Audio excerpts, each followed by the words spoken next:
card from your hand or graveyard onto the battlefield. Yeah, I just so didn't that's do that. so you're just like bonk. That's 4 of the 5. Equip Alright, for I'm 5. playing to hear the Lithomancer, -2. I'm just gonna drop a Helm of the Host on the board. Oh, I have 5 mana, so next turn I'm just gonna throw it on whoever the fuck I want. I tap Thrawn Dynamo and Soul Ring and equip it. Right? I could just do that too. If I have those out, which they're in the deck, and then I just go like, I put it on Baird. Now I have 16 fucking Ghostly Prisons on the board. Now that I've actually started streaming, I'm guessing. I know, I saw the alert. Is that a girl in my video game? Dude, It's... that's the craziest thing. Like, first time ever happened in the entire game forever. Yes, it was a joke I kept saying during E3. Is that a girl in a video game? That's never happened before. Your fucking thumbnail is perfect. Thank you, thank you. I found it, I was like, yep, this is perfect. Yep. Anyway, I still love that not even 24 hours after the announcements, someone somewhere traced it back, found that mountain range, and determined that Elder Scrolls 6 is High Rock. we'll talk more about that. I literally go, well, everyone knows where High Rock is on the map for Tamriel, correct? Where? To the direct, like, you could walk into it following the roads from Solitude. It's literally Skyrim 2. Yeah, so, I was just about to start stuff. I was going to explain a side story from Yakuza 0. In fact, I might as well just do the one I just, did. Okay. So, this side story in particular was called Sugar Daddy. Ooh. And it starts off with you finding an older man staring at a younger woman across the street. And he's muttering something about, like, she looks exactly like her. And you're like, dude, what are you doing? You're creeping on that girl? What are you doing? He's like, no, no, no. She looks a lot like my daughter that I haven't seen for 15 years. And, like, I want to know if that's actually my daughter. So will you go to the hostess club and talk to her? He's like, I'll even pay for it. And he gave me like 10,000 yen. Like, okay, I'll do it. So the details of it is that he, of the whole thing is that he divorced from his wife because his business went under. And his daughter was 5 at that time. And it's been 15 years since then. So you go and you talk with a woman and you try and make it so that you're not sent there. You're trying to make it seem less obvious that you're just sent there. And so you just ask these weird questions. You're asking questions like, do you live alone? Do you, like, where's your father? Like, what happened to your father? And then eventually she's like, okay, all of the details just line up exactly. She was 5 when her parents divorced, and 15 years later. So obviously this is the daughter. So you go and he's like, okay, go look at your. So you bring in the daughter over to the father, and he's like, no, I can't see her. I'm too ashamed. And your character's like, dude, just like get into now, just deal with it. And so he's like, all right, fine, I'm gonna do it. I'm gonna look at my daughter. I'm gonna continue my life with my daughter Natsumi. My name's not Natsumi. The girl goes like, wait, my name's not Natsumi. I'm Reika. And so they go back to the hostess club, and Dad's like, wow, these are some weird circumstances, but you want to get together? It's like, as long as, like, please keep calling me daddy. And it got really weird. And your character was just sitting by, staring off in the distance. What are you doing? What the hell is that? What is that noise? I don't know. You might be listening to a video, or you might be watching a video or something. Apparently Twitch just started playing all on its own. I don't know why it did that. Yeah, but the interesting thing about Yakuza 0 is that, and of just all the Yakuza games I've played so far, the main story is very serious, and it's fairly well done, too. But the side stories can either be extremely hilarious or extremely heartwarming.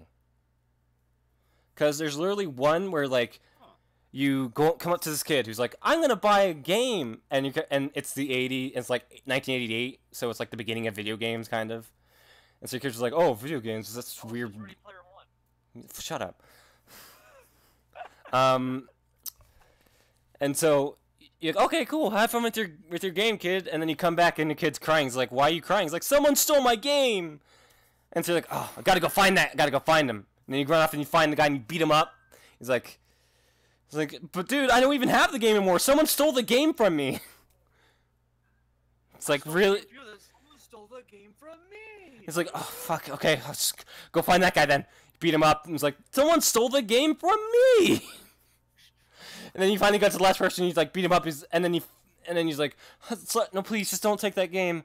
I'm trying to get it for my son. I divorced, me and his mother divorced, and I just really want to spend some more time with him. He's like, oh, okay. And then a boy comes up, he's like, father? And it's the boy who got the game. So the series of events was that the boy got the game. Someone stole the game from him. That person got the game, stole from them. That person got the game, stole from them. The person who stole the game happens to be the father of the boy who bought the game in the first place. It just gets weird. TLDR, everyone got the shit kicked out of them, and it didn't make any sense to begin with. Yeah. So the Yakuza should be getting themselves. So it's amazing that these games are coming to PC because people should play them. They are not only fun, but they're just great stories and hilarious. This is not the kind of work our organization should be doing. Hello people. Welcome to We'll Figure It Out, episode 15. We've done 15 episodes of this already? Yeah. We have a big episode lined up because of E3. Big episode. So I might as well just start us off with what we usually do is what have you guys been playing? Big episode. I tried Stranded Deep again. Is it still not great? Well, before it was like it was a smooth ride to the end, but it was really short, and it's like, oh, I got all the motorboat parts, so now I have a motorboat raft, and I'm just... Everything's easy, and I'm alive, and coconuts subsist you forever, and you never have... Yeah, and you never have to eat anything else, and everything is good. Now... Yes, he is zombie blood. Wait, you mean the man in the banner? Yeah. No, that's from the meme where the guy just starts screaming. Yeah, it's the meme about the fucking Australian country music song, which is like super Brokeback Mountain. Ah! Sweet. Yep. It's literally a song where he just starts screaming, and in the music video, it's just him in the sky with some he's like kind of transparent, and he's just screaming among the mountains. It's great. So just Stranded Deep. Anything else? Almost heaven. Westford. Anyway, I Stranded Deep, but then now with all the updates, every time you eat anything, you get diarrhea. What? And then you die horribly of dehydration. And if that doesn't happen to you, everything is poisonous now. And if you get poison, there's no way to cure it, and it never goes away until you die. That's kind of broken. Or until you get 2 pee-pee flowers. Not even joking. My favorite kind of flower. And they look like dicks. No, they are yellow though. They are at least yellow. Okay, it's a it's a half-assed opportunity, is what that is. But if you like those, you have to island hop every island. The raft now only goes forward. Like, you can kind of steer, but it's really hard to steer, and it's terrible. And you have to, like, if you want to get off of an island that you've docked on with your raft, you have to actually right-click and drag the raft, turn it around, and point it away from the island so you can actually move. Mm-hmm. And so everything kills you with poison. They removed the antibiotics and the morphine, so now you either have to build a splint or make an antidote with the pee-pee flower, or build gauze out of certain fruits that grow on certain plants on certain islands randomly generated. That's terrible. It's Like, this super isn't like hard. a survival game. It sounds like an overly unimmersive, way more realistic than necessary, but to the point of unrealism, just not fun shithole. It is, and that's the way I would describe it. It is more realistic than necessary. Yeah, like No, there's more really- realistic than necessary because Yeah. like it is a game. Balls out of fruit, though, really? Well, it's called gauze because it heals you, but you can actually make bandages too out of cloth. So that makes sense. But like you can only make an antidote out of those single flowers and you need 2 of them They're probably every fucking time you make one, and it's a consumable and it has 1 charge, and the flowers to my knowledge never grow back, but wow. they And might. poison is the main source of damage that hits you. Right, because snakes are poisonous. Well, yeah. Snakes on the islands are poisonous. Lionfish are poisonous, and sea anemones. If you accidentally swim near one, you get poisoned. Fucking seriously? Yeah. It was a pretty cool game going in a good direction. And it has stumbled, yeah. It stumbled into a bad place, and now they just need to make it so that the plants grow back like every 3 days or something, because you can be poisoned for 3 days and survive. It's just your health goes down, your hunger goes down, and your water goes down faster than normal when you're poisoned. Mm-hmm. But you can survive for 3 days under those conditions, as provided those flowers grow back. And having an antidote every 3 days, that's kind of better. But having them be a random chance that you will get them on any given island that you have, and also removing antibiotics from random drops on the ships without even putting it in the patch notes, that's a bad idea. Yeah, either that's not intended, or it was intended, and whoever writes your patch notes should probably be reprimanded. Right. So, Stranded Deep took a turn for the worse, unfortunately. I do believe that the devs will smooth it out, because a lot of the other stuff that they added is awesome. They've added the gyrocopter. They've added a black-tip reef shark in addition to the tiger shark that tries to kill you, but the black-tip reef shark isn't as aggressive as the tiger shark, obviously, because in real life it's the same way. Tiger sharks are one of 3 sharks that will eat you on purpose. Will eat you on purpose. Yeah, keep in mind, guys. Sharks aren't exactly extremely violent as people make it out to be.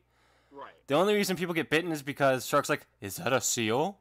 Better go take a bite. Right. Shit, this isn't a seal! God, no! Black suit and surfing, you tend to look a lot like a seal. Because I tend to believe, like, alright, who's the guy that created that jumpsuit people wear when they surf? Right. What kind of sadistic fuck was he to make it like, man, you know, sharks really like seals. Sir, we probably shouldn't make the outfit look like seals.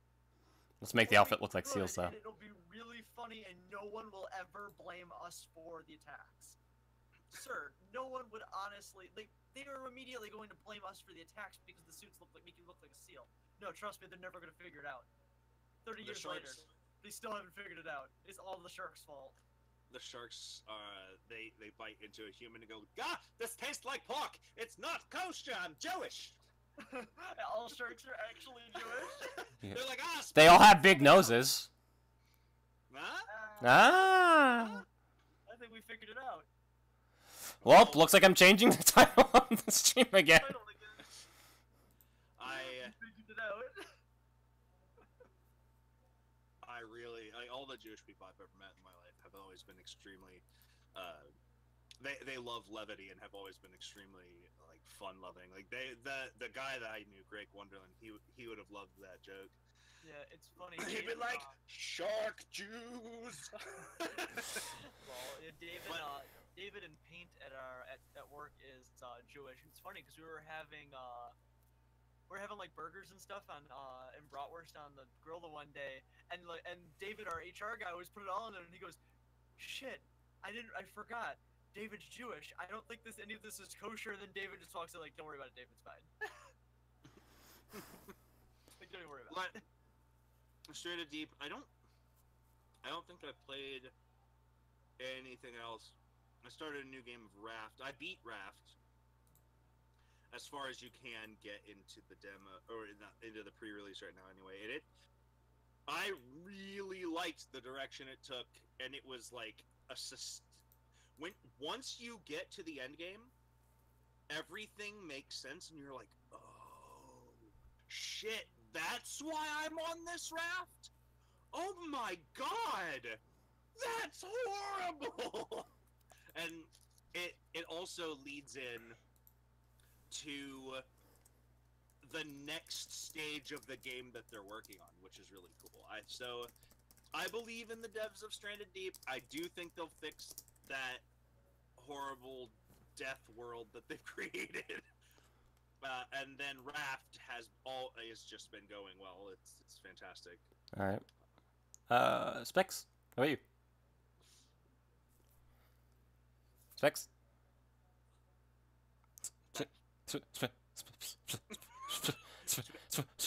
Specs? Hey buddy, what have you been playing? Oh. Oh, what have you been playing, man? Not Subnautica.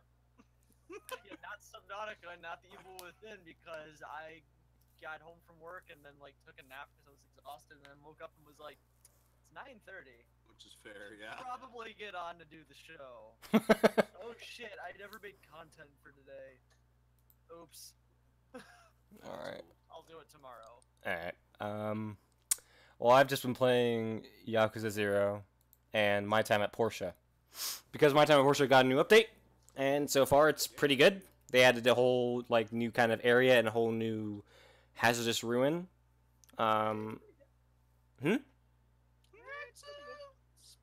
They just added like more shit for me to do. Like now there's like a whole harbor that we need to upgrade. So we're working towards making the harbor better.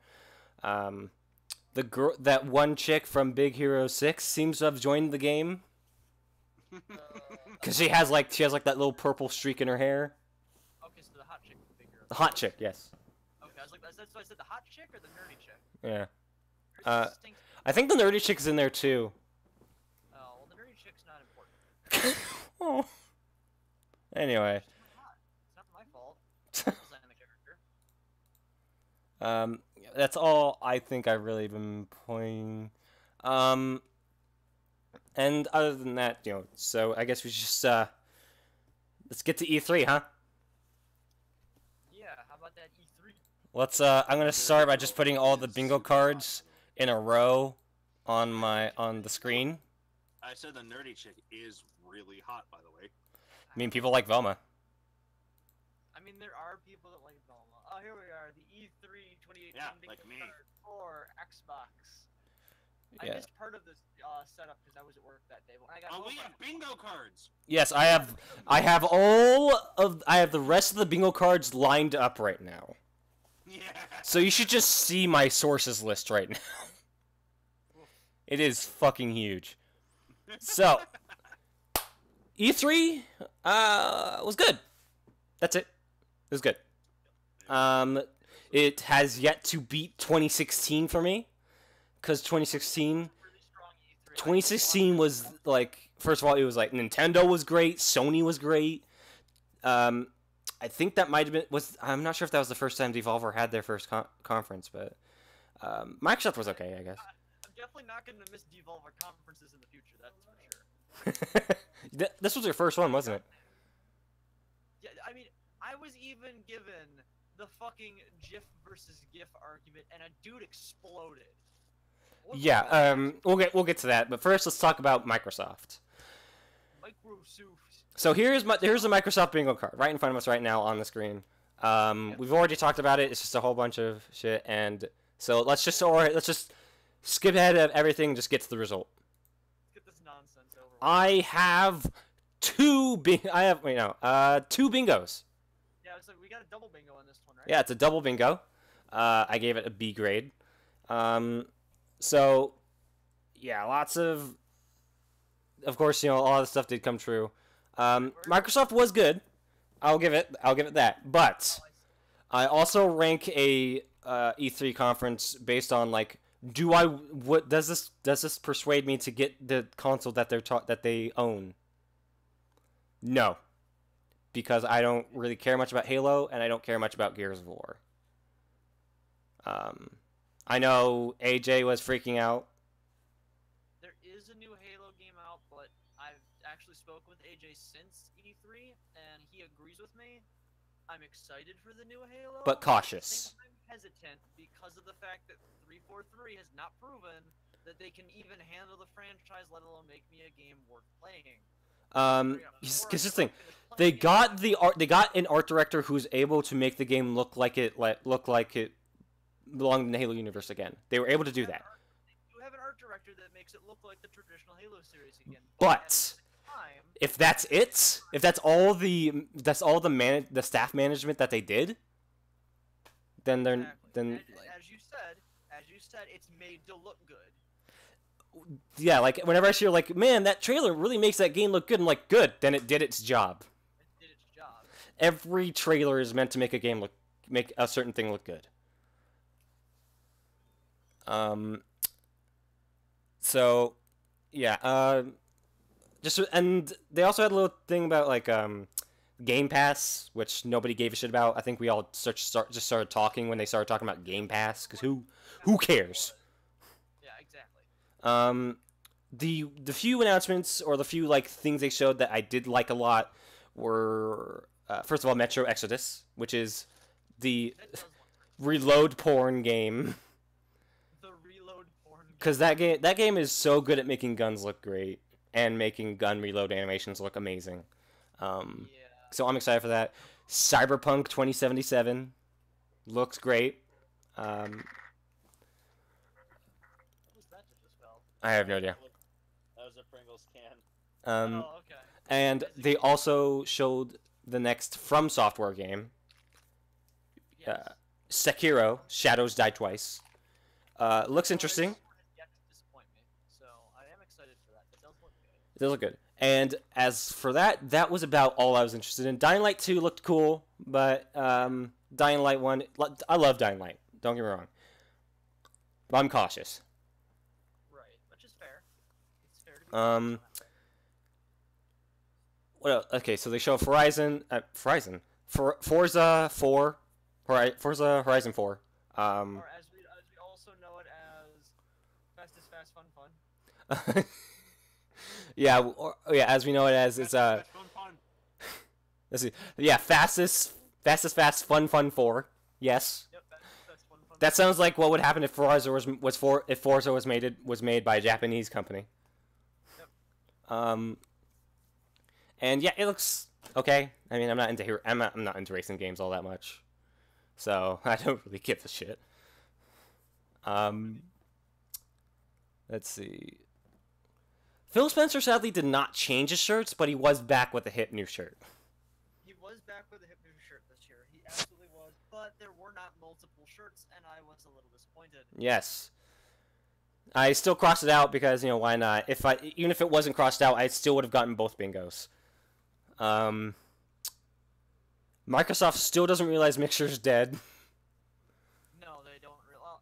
And the worst part is, like, Mixer needs to survive, because otherwise I'm worried that we're going to end up having Twitch turn into literally where YouTube's at right now. Yeah, that's true. There's no competition, we can do whatever we want, because realistically, what are you guys going to do? Where else you going to go? You don't really have an option. Yeah, that's a good point. That's why I want Mixer to survive and be successful, for the sake of competition.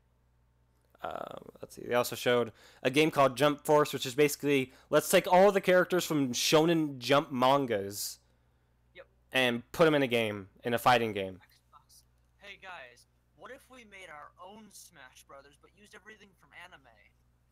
The weeaboos will eat For that some shit up. reason, Kira is there from Death Note. Yeah, I don't really know why. What is he going to do? Whack people with the book? He's gonna can't even fight anyway. write their name in it and then they just die. Yeah. Like, they just go to night and fly off the screen. Yeah. Uh-oh. Let's see, what else did they show? I'm not really so sure. Oh, Gears. They showed just like Gears bullshit. Does seem interesting though. I haven't played the game. Recently. Don't forget about Gears Pop. Oh, dude, Gears Funko Pop Game of the Year, 10 out of 10. Fuck off. Hands down, nothing's gonna ever fucking top. And then they showed Gears Tactics, which is a strategy game in the Gears universe. And then they showed Gears 5. Then they finally showed us Gears 5. Which now has a new protagonist. It's no longer Marcus Phoenix's son. It's the girl from Gears of War 4. So, Marcus is still involved though. yeah, what the fuck happened to his son? He doesn't have one anymore. Yeah, I guess. And yeah, it looks good, but like, you know, like I say, any trailer makes the game look good. They also talked about how they Microsoft bought a bunch of companies to add to their collection of companies that won't be making them exclusives. And the one that really got to me was Ninja Theory, who made Hellblade. Yeah. And it's not the fact that they joined Xbox, so I won't be able to get their future games on my PS4. It's that joining a company literally ruins the message they were trying to send with Hellblade. Because Hellblade was made by them, published by them, with their own money, and it was to show middleware companies, hey, you can make a game look great, and you can release it without the need of a publisher anymore. So the fact that they are just joining a company kind of ruins the message of Hellblade. Yeah. So. Kind of kills the entire message they were saying. Yeah, I mean, I hope that their future investments are great, and I hope they do well. And it's funny because in the same conference they were dissed by the maker of DMC5. Yes. If you guys don't know, Ninja Theory made DMC Devil May Cry, it's a fun game, but it had a shitty story. If it wasn't a Devil May Cry game, it would have probably been better handled. Yeah. And so in the very same conference, Microsoft conference, the guy who was like creating Devil May Cry 5 came out and was like, "Here's the true sequel to Devil May Cry. Here's the game you've actually been waiting for." You actually wanted to see. And it's just, oh god, that was throwing mad shade, man. And Definitely pretty shady. yeah, I gave Microsoft a B, and with the conclusion of, man, look at all these games I get to play on my PS4. I was also in about the same boat. I would have given them a C personally because usually your E3 conference is, okay, how do we get new customers on our console? Yes. I saw the Microsoft conference as, okay, what would possess me not to get these games for my computer instead? It's like What? they seem to have more faith in the fact that they had more games than any other conference. Yeah, but none of their content was exclusive to the Xbox specifically. Except, yeah, exactly. So it's like, I'm totally just gonna buy it for the PC. Yeah, I'm just gonna buy it for the PC. I'm just gonna get Metro Exodus for my PS4, but thank you for showing it to me. Yeah, like, thanks for showing me this content, but I'm gonna be buying it for a different console. Exactly.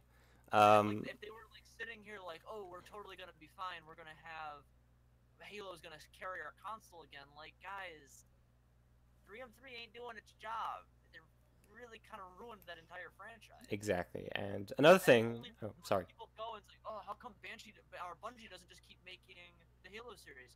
Because Bungie didn't want to become the company that could only make Bungie doesn't like Microsoft.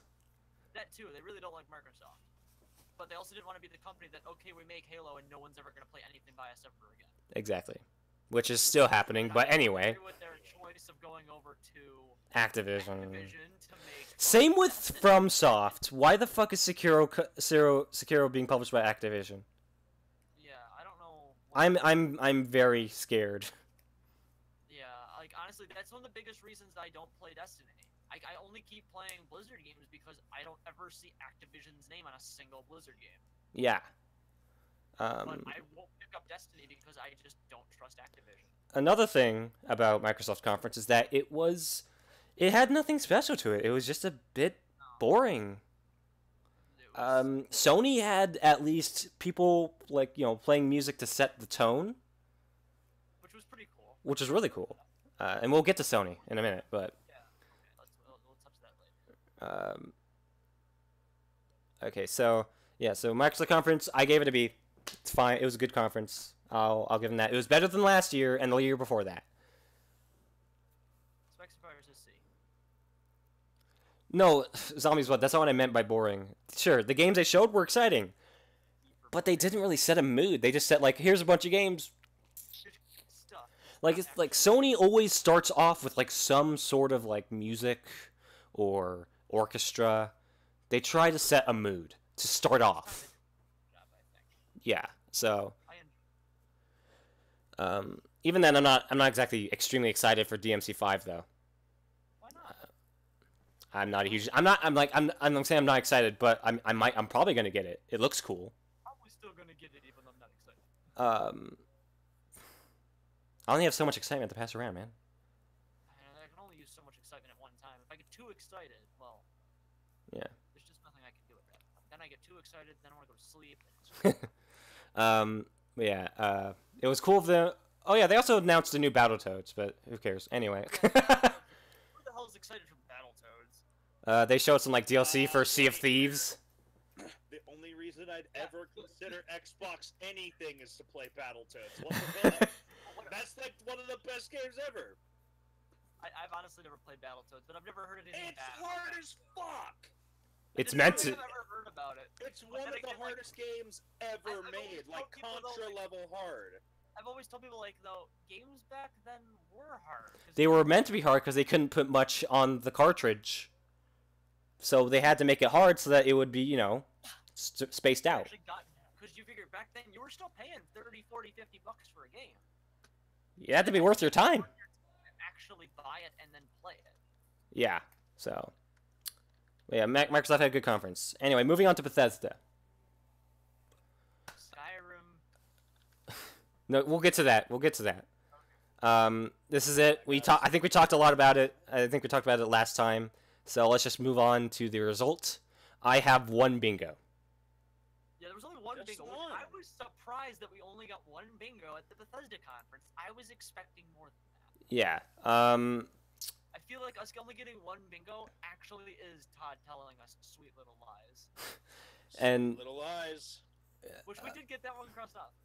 they I just crossed it off because probably something they say at that conference is gonna be a lie. Todd was on the stage. That's all that matters. Todd came on the stage and spoke words that were in English. Something in there was a lie. There were things he said that were not a lie that I am surprised was not actually a lie. Anyway, so I started off with showing Rage 2. Got pretty Boom Crash actually. I don't remember that getting talked about. Huh? Did we get Prey Moon Crash? Oh, that's in Bethesda's.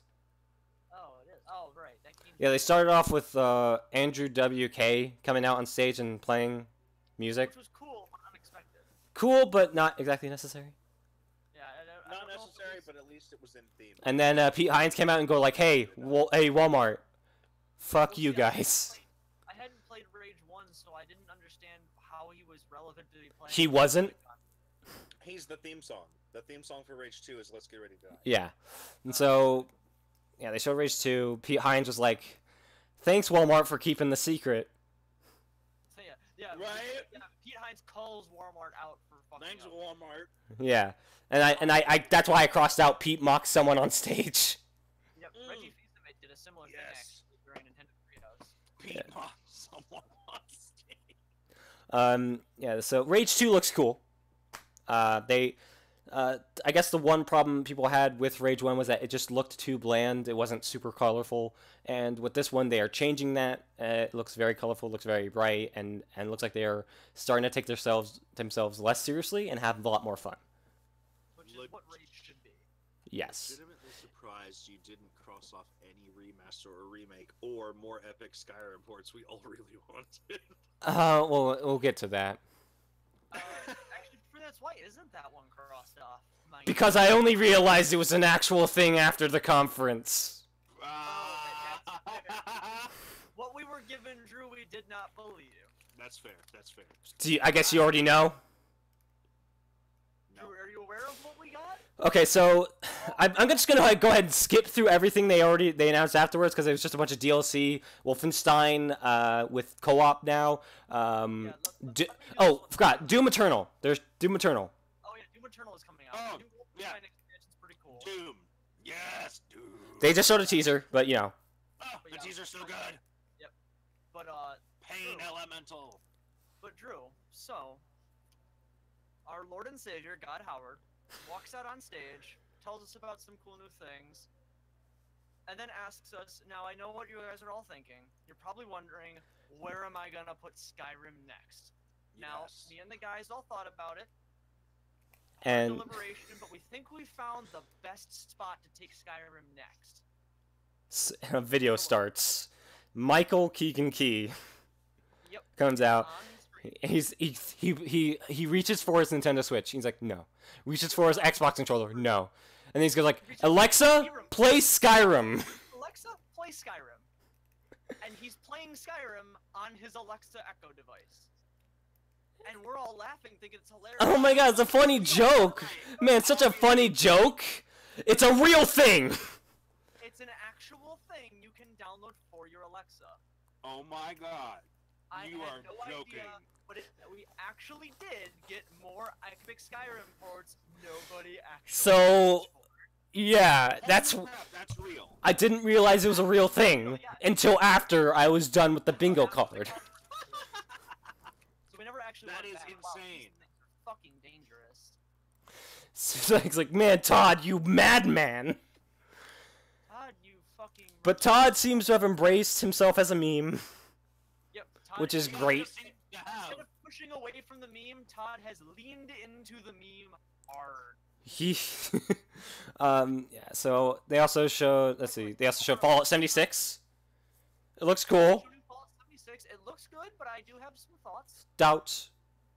Yeah, I have a few doubts, a few thoughts, and I'm really not quite sure exactly how I feel about it as a whole game style in general. Yeah. I don't like taking Fallout and turning it into basically Sea of Thieves. I don't like the mechanic Sea of Thieves uses, and that being the new standard for RPGs to keep them interesting. You know, and I we, don't feel they need to have the world sharing mechanic and to remain an interesting game. of course you can play it solo. He said. You can. But one thing I also heard him say, one thing I also heard hearing was like those people that we saw like in your settlement, those weren't NPCs. Apparently, those were all players. Those were all players. Yes. And I'm like, I don't like that. I don't like that mechanic. Now, So- if they're NPCs based after real players, and they're actually like real player characters, but just NPCs in your settlement in single player mode, that's fine. That's fine. I don't want the game to be dependent on me playing with other people and having to always deal with other people. Like, if I'm playing alone, it just means I'm not playing in a group.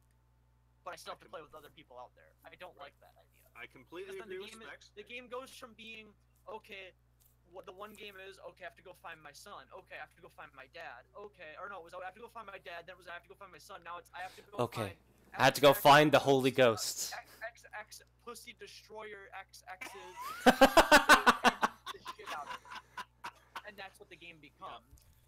Because that's not fun. I don't care. And I get it. It's West Virginia, and no one gives a shit about West Virginia. West We can Virginia, beat the right. shit out of it. And no one's gonna give a shit. I That's do fair. agree with you 100%. Actually, Yeah. Like, I would change nothing about what you said. My Including thoughts are the very, shit of West Virginia, because no one cares if it's gone. including that. Yes. Though the way I would see it is if you can play it on a private server That'd be fine. with just you, that would be, to me, that would be okay. Now, it was a bold choice for Bethesda to go for making a Fallout game without a storyline. However, a bold choice, but I do agree with that move because you don't want another Fallout 4 storyline to happen. To be fair, I think still to this day have no idea where the fuck Diamond City is. All I know is that that's Maybe this time you'll never find where West Virginia is. Weston Garvey has really insisted that I needed to know this information, that settlement could Oh really yeah, apparently P. Garvey has returned. One of the players named themselves P. Garvey, and we murdered the shit out of him. During the demo that they showed in the trailer stuff for it was P. Garvey.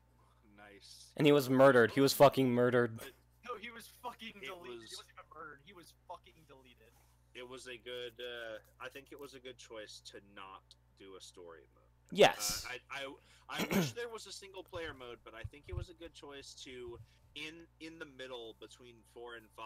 I really hope that they're actually waiting for Obsidian to finish Divinity 2 before they start asking them to work on Fallout 5, because like that would kick so much ass to have that happen. So that's what I'm really hoping. Fallout 76 is kind of a step along that path, and they wanted to put something in there while Obsidian finished whatever they were doing. So this, as long as I don't have to rely on multiplayer whatsoever and can play alone, I don't care if there's no story, I don't care if there are no vendors. All I want is a single player experience in a world that's 4 times larger than Fallout 4 that has flying bat monsters that want to eat my flesh. Fuck that noise. But I just got probably the funniest message I've ever received. Huh. One of my viewers on my channel has me on Steam as a friend, and he messages me, "Hey Specs, the thing around 8 minutes 9 seconds in the latest Subnautica video is a wreckage, and the life pod is a life pod." Because I was going around like, "What is this? What the fuck is this shit? What's in here?" Because I never mentioned that I actually know it's a life pod at all in the entire episode. I would say like you know what'd be really cool, like just Fallout story, or at least fairly funny for the first few minutes of it, is you grew up hearing of these stories from the other Fallout games. And you're like, I want to be like that. I want to be an adventurer. And the first person you talk to is like, you want to be an adventurer and you want to help people? Pfft, good luck. Or they just start laughing and then they just stop talking to you. Yeah, that would be pretty good. Anyway, but yeah, so they showed that, and then they talked about like the Elder Scrolls Legends, Elder Scrolls Online. Then they talked about Elder Scrolls Blades. Elder Scrolls Blade, I'm actually kind of excited. I'm interested in it. I like the town building aspect of it. What is it? Not just a mobile game. You can play it on consoles. It's not just a mobile port of like Skyrim. It's actually it has its own story. It has. It's an actual Elder Scrolls game. It's you play as one of the Blades, or like an exiled Blades member, and you go back to your town to find it in like it's just the shittiest place. Yeah. It's like Ohio or something. But anyway, got him. Anyway, so basically you're just gonna try and help and bring your town back to where it should be, and Yeah, it takes place right after the Great War apparently happens. yeah, so it looks cool. They haven't showed much about it, but apparently there's also multiplayer in some aspect. You can like visit your friend's town, which may or may not be a good thing. Yeah, you can also fuck up your friends down. Yeah. Then after that, let's see. They talked about They showed Starfield. Yeah, what little we have. Of anything. I will say I do have some like little news about it. Apparently it's in a playable state. It is. As we yeah. Let me check. Let me check the article. Let's see. Let's see. Todd Howard and Jeff Keighley. We've learned firmer statuses on both their new IP and their next sequel. While Howard didn't elaborate too much, he said that Elder Scrolls 6. They announced Elder Scrolls 6, by the way. Is in pre-production. And Starfield is in production. When pressed if this meant Starfield is playable in some form, Howard said, "Oh yes, absolutely. That's a good way to say it. Starfield is playable. Elder Scrolls 6, not in that way yet." Well, to be fair, they said Skyrim was playable at launch, and then it took 6 months before the game was even stabilized by actual official patching. But I was able to play it.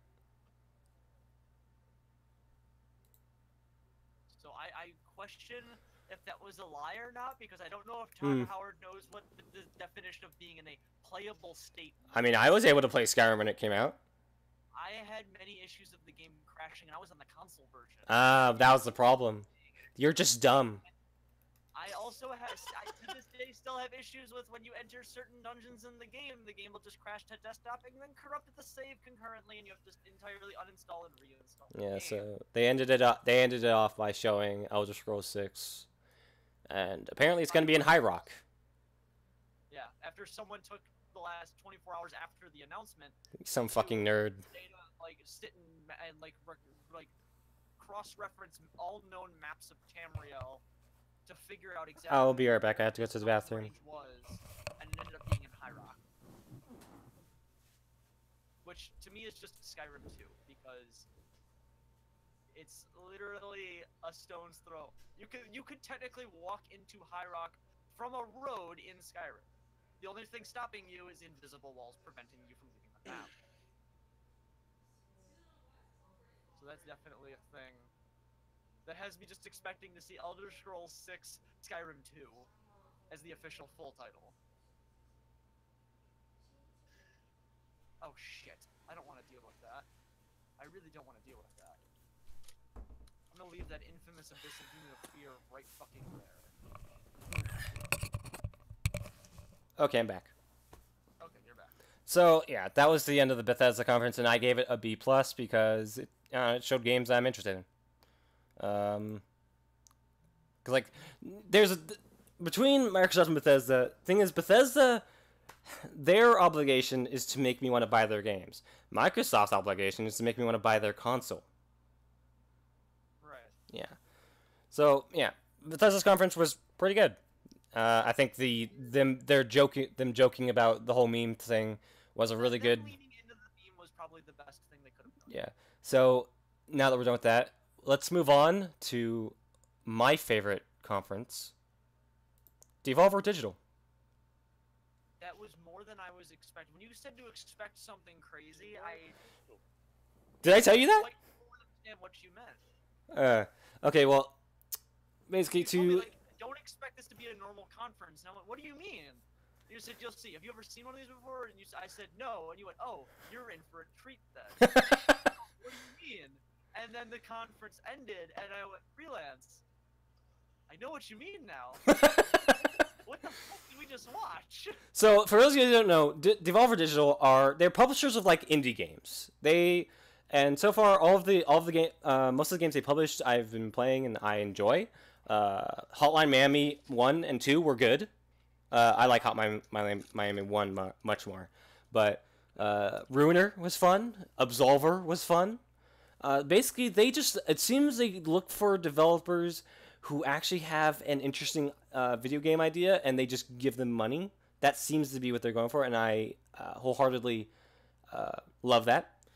Little shits who fucking love video games. Last year's E3 was fucking insane. Their conference was a huge highlight because in the first few seconds, a woman comes out and people won't stop clapping, so she pulls out a gun, fires it into the air to get people to stop clapping. Then she reloads the gun and fires a few more shots in the air. In that same conference, let's see what happened. They talked about just throwing money into a computer and it will add stuff to the game. The only game they showed was one, and that was Ruiner. They had some guest appearances. One of them was Suda51, who was like, "Why the fuck am I here? I even liked it. Like, what the fuck is Devolver Digital? I'm out of here." He just leaves. Yeah, he just leaves. And some dude got their arm chomped off by a computer. Straight up ate. It was it was just gone. Just gone. And then to end it off, the host's head exploded. Just exploded. She started crazy, her nose started bleeding, then her head exploded. And it was obviously it was a hilariously obviously fake head explosion because We should also mention they did tweet like 10 minutes before the conference went live. You should probably rewatch. No. I'm still talking about the first Devolver Digital conference. Oh, this is the first one still? Yeah. I just want to recap everyone for those of you who guys don't know. And after that Devolver Digital conference, they continued going with a stream that, as far as I know, got taken over by wrestlers. What? That started talking about Rick and Morty. What? 12-hour stream. And they would just randomly switch over to people like random kaiju battles in a ring for some fucking reason. It was a lot of weird shit. This year, and as soon as I saw that, as we were going to watch this one this year, I was like, how are they going to outdo themselves? So, I'm just going to go ahead and show you guys. Well, first of all, let's just read off the squares of the Devolver Digital Conference. Quote, unquote, technical difficulties. Neat mobile games you'll forget about tomorrow. Host or person dies on stage. Credits filled with references and memes. Some sort of news about Eider, which I guess is some game. Really dumb after credit scene.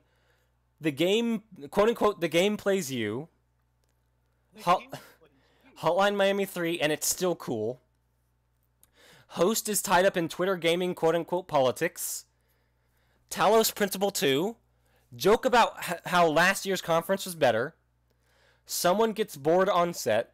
Meme VR game. Quote unquote, tomorrow's unethical business practices today. New game with another synth soundtrack. Rehashed joke from last year. Less than an hour long. Because last year's was like 30 minutes.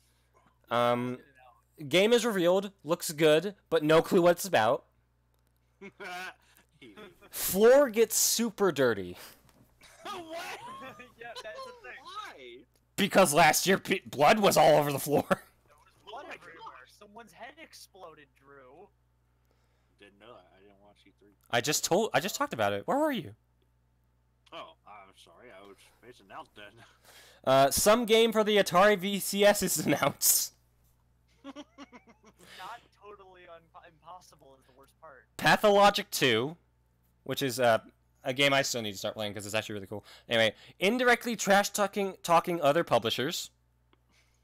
Really, really fake job title. Mocks Battle Royale in some way. So here are the results. I got a bingo. And I gave it an S grade. Oh, it was absolutely worth the S grade. Yes. An S grade. So it starts out. This guy comes on stage. Better than any It's other one? yeah. Yes. So this guy comes out on stage. Just some random guy. His name is Cinco Miller. He is apparently the CEO of Devolver. He's not. He just starts talking this complete bullshit. Don't understand what the fuck he's talking about. Just complete like talking about like marketing and just like he used a bunch of weird words that probably don't exist to make it seem like as if he knows what he's talking about. He's like that, and like I can't hold it from you guys anymore. We are now making a battle royale game. That's right. And all of a sudden you see someone come up behind him, and his neck gets snapped, and he dies. And it's the host from last year comes back and kills him. He's like, she's like, shut the fuck up, you piece of garbage. Directly trash talking other publishers and mocks the battle royale. Host or person dies on stage too. Oh yeah, host or person dies on stage. Let's see, and then a person in a mocap suit comes out of nowhere and pulls the dead body off the stage. By the way, and she's like we heard a lot of what you guys had to say about last year's conference. It was all like some sort of joke. Well, we ramped up this thingamajigger, and we have more game reveals and more guest appearances that nobody gives a shit about. And on the screen, it just shows Greg Miller, and he's holding like some sort of wrestling belt. he's like, I don't want to be in this, and he just walks out of screen. And then they oh yeah, so she's like, let's show you our first game. It's it's probably gonna be great. It's probably gonna make us great numbers. I don't care. I don't play this garbage. Roll the garbage. Roll the garbage. And then it plays a video for this game called Scum Season 2. And it looks like it's gonna be like a battle royale open world survival game that takes place in like where you play as a bunch of prisoners who are put in a TV show where they have to kill each other. Yeah, it actually looks pretty cool. It does look pretty cool. And not only that, but when you die, your dead body turns into a zombie. Oh. Yeah. And apparently there's going to be, like, a robot named Mr. Smiley who will just come around and kill people. And yeah, it looked really cool. Then, it went back to her, and she's just like... She was about to, like, she's going to talk about, like, the next game. It's like, I'm sure you've seen this game and a bunch of ridiculous GIFs on the internet, and then some dude in the crowd's like, it's GIFs. And she's like... Oh, it's not. And she's like, excuse me? He's like, it's GIFs. The person who made the graphical interchange format pronounced it GIFs. Choosy developers say GIFs. And then she's just staring at him like angrily. Everyone around the guy just spread out and just ran. Yeah. And he's like, This guy just took off in jail. and then all of a sudden, he gets shot with a flamethrower. Yep. He is. And then not only that, but his actor changes. I can hear myself. Yes. You can? It's weird. Yeah. Wear headphones. I don't like wearing headphones for extended periods. But I can hear myself and I hate my voice. Well, then maybe you shouldn't do a talk show. I'm just kidding. I'm just kidding. I love my voice. I just love it too much. I love it too much. But yeah, so just shot him with a flamethrower, and his actor changed. It was obviously a different actor to play the dead body. But and she's like, anyway, here's my friend Pedro, and it showed. We're actually legitimately excited for. And it showed this game that like I've been waiting for like maybe 1 to 2 years for, because I've seen those GIFs of it on the internet. Yeah, it's amazing. And Drew, I think you would love it because it's the Deadpool game we deserve. Yay! It's the Deadpool game we never got. Basically, it's a game where you're just running around doing flip tricks and just shooting at people. And it's a side scroller, and like you can kick heads at people, or shoot a frying pan into the air and use that frying pan to reflect bullets at your enemies. And before sued by PUBG. Yeah. And like you can slow down time, and it looks just really cool. And you can even like get on a there's even levels where you have a skateboard, and you could shoot, and you're shooting people on the skateboard. Yes! Like you just need to see the trailer. Just get the game. It's so good. And it's coming to Switch and PC. Good! Yes. Yay! So you can shoot people in weird, ridiculous ways anywhere you go. Yay! Here, Drew, I'm gonna send you the video. Yes, please. Here it is. It's called My Friend Pedro, Blood, Bullets, and Bananas. Awesome. So yeah, just give it a look. After that... Oh yeah, I forgot. Also, in the beginning of the conference, they introduced this guy named Jeffrey, who is the guy who stands there and looks like he's playing the game, when obviously what is on the screen is something that was recorded months ago. And so, the next thing they talked about was, I think they talked about loot box coin? Yes, loot box coin. They talked about loot box coin. And like, What loot box coin is. it's a cryptocurrency that's value is so fucking secure, not even the owners know its value. And the thing is, the little box on screen that explained it said it's so fucking secure, value unknown. Value.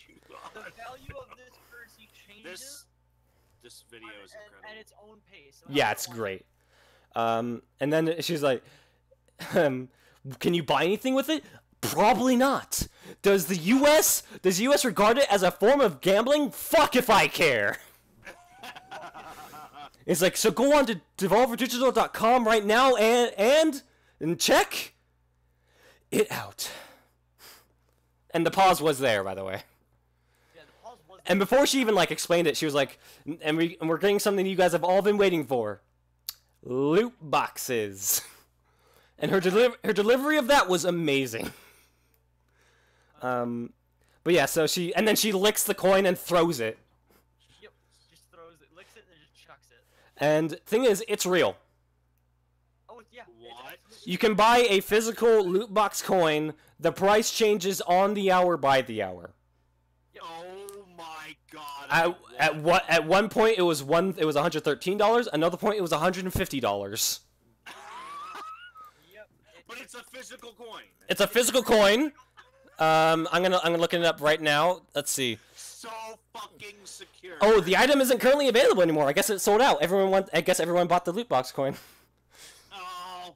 But the info is the officially unofficial loot box coin from Devolver Digital as seen in the Devolver Digital 2018 E3 press conference. Please note that this coin is 2.5 inches in diameter, it has no actual value, and by no means is to be considered cryptocurrency or a currency of any kind. You can't buy anything with it. In fact, it's insane for you to really buy it unless you want to prove your loyalty to Fork Parker, Nina Struthers, and the Devolver Digital Executive Board.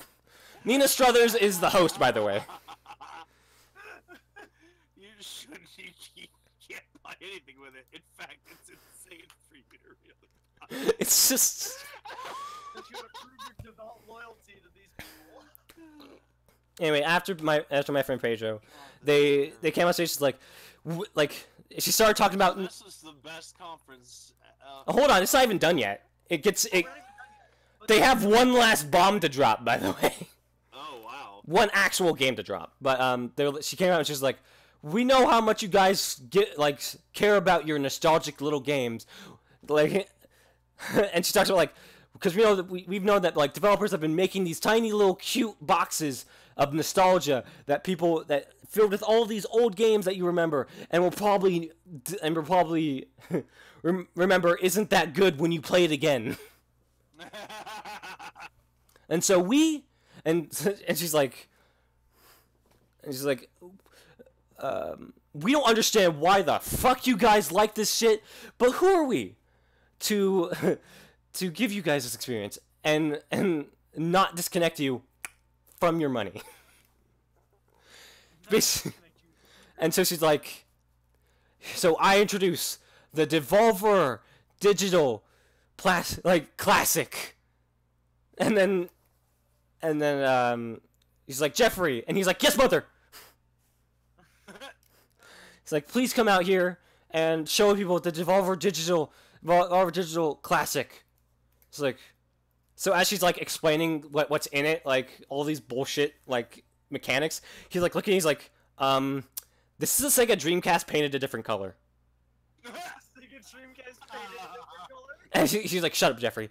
Anyway. And he's like, you painted a Sega Dreamcast a different color. Just saying. Also, these controllers aren't even plugged in. And you could see the assistant to the host was just stepping closer to him with a very suspicious look on her face. He's like, and oh, this is a metal. He opens up the disc tray. He's like, this is a Metal Wolf Chaos disc. And for those guys who don't know, Metal Wolf Chaos is a Japanese game made for the Xbox that was made in 2004. And the only way you can play it in America is to have a modded Xbox because it's region locked. So he's like, this is just a disc with Metal Wolf Chaos written on it. This is a Japanese game and also not real. And also not real. And he's like, Margaret. And then the assistant pulls out a ASP baton and beats Jeffrey down. And then she's like, okay, so for our final game announcement. And then this guy just wakes up on screen. He starts getting super.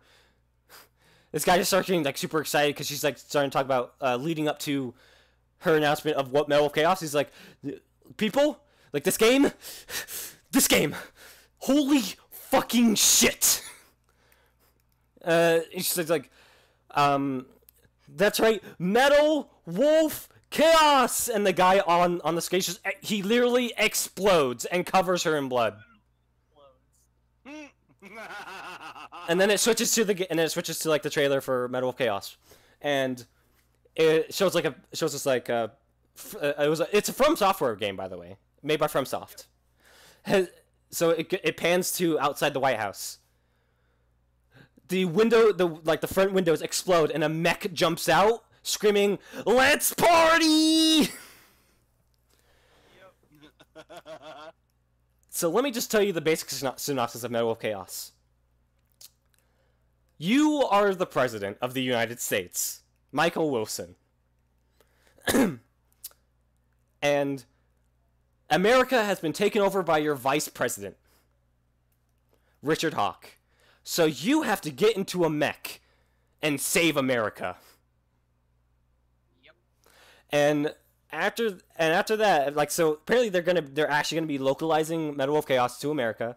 They made Metal Wolf Chaos originally just to have English voice acting, because even the Japanese has it, and it's like overly dramatic and dumb. But it's amazing because it's dumb. Yeah, so it's gonna be coming to PC, PlayStation 4, and Xbox One. But not only that, the website to the game. You want to know the title of it? What? Mech America Great Again. Oh, yeah, a bunch of people are like, that's super offensive and not funny. I'm just hitting there like, ah! It's like that, like, no. See, the thing is, it's fucking hilarious. It's hilarious. it's no, only that, it's a genius marketing strategy. Devolver knew what they were doing. They know outrage culture. Oh yeah, absolutely. So yeah, and Devolver knows exactly what goes on in meme culture. and it's funny because you guys know Two Best Friends and keep talking about them.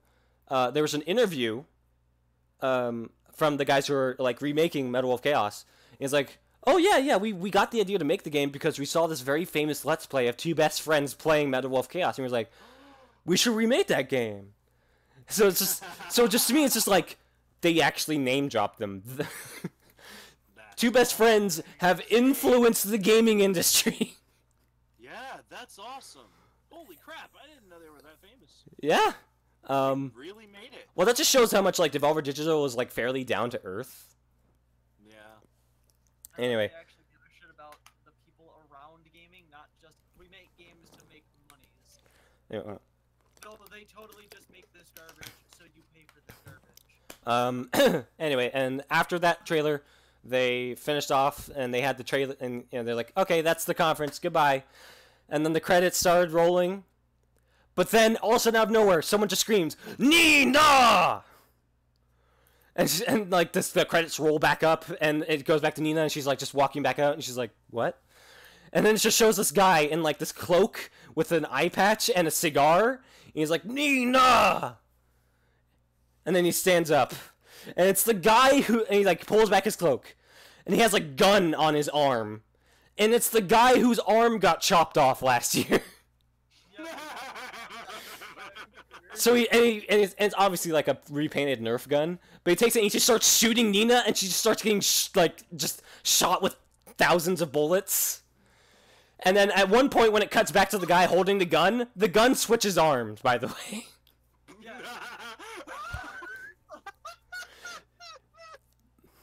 And I don't know what he's like, and then she just like falls back on the floor, and she falls onto some random blocks that appeared out of nowhere. Yep. Nice. And then he's like, I don't know what he said, but he's like, I just killed your future. Some bullshit. And then her assistant comes out, and he's like, don't worry, they'll fix you. They fix everything. And then Nina looks at the camera like she's like barfing out blood. And she's like, check a look. And then they just do a line by line recreation of that one scene from RoboCop. Yeah. Like the opening scene of RoboCop. Not the opening scene, where they're like it's from RoboCop's point of view, and they're just like fixing it and all that. And they even got some guy to go like, you're gonna be one badass motherfucker. It's like, and then it goes to like where they're presenting her. Like, I present to everyone, Nina motherfucking Struthers. And then it cuts to be continued next year. At next year's So now E3 has a cinematic universe. yes. Oh my, E3 has a Cinematic universe.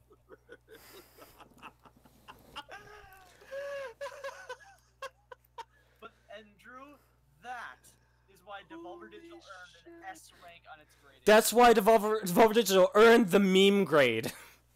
Yep. The meme grade. 6 memes out of 5. You should, like, I'll just send you the video of the whole conference afterwards because you need to see it. That is absolutely amazing. And yeah, but My Friend Pedro was probably the highlight of that conference for me because that game looks amazing.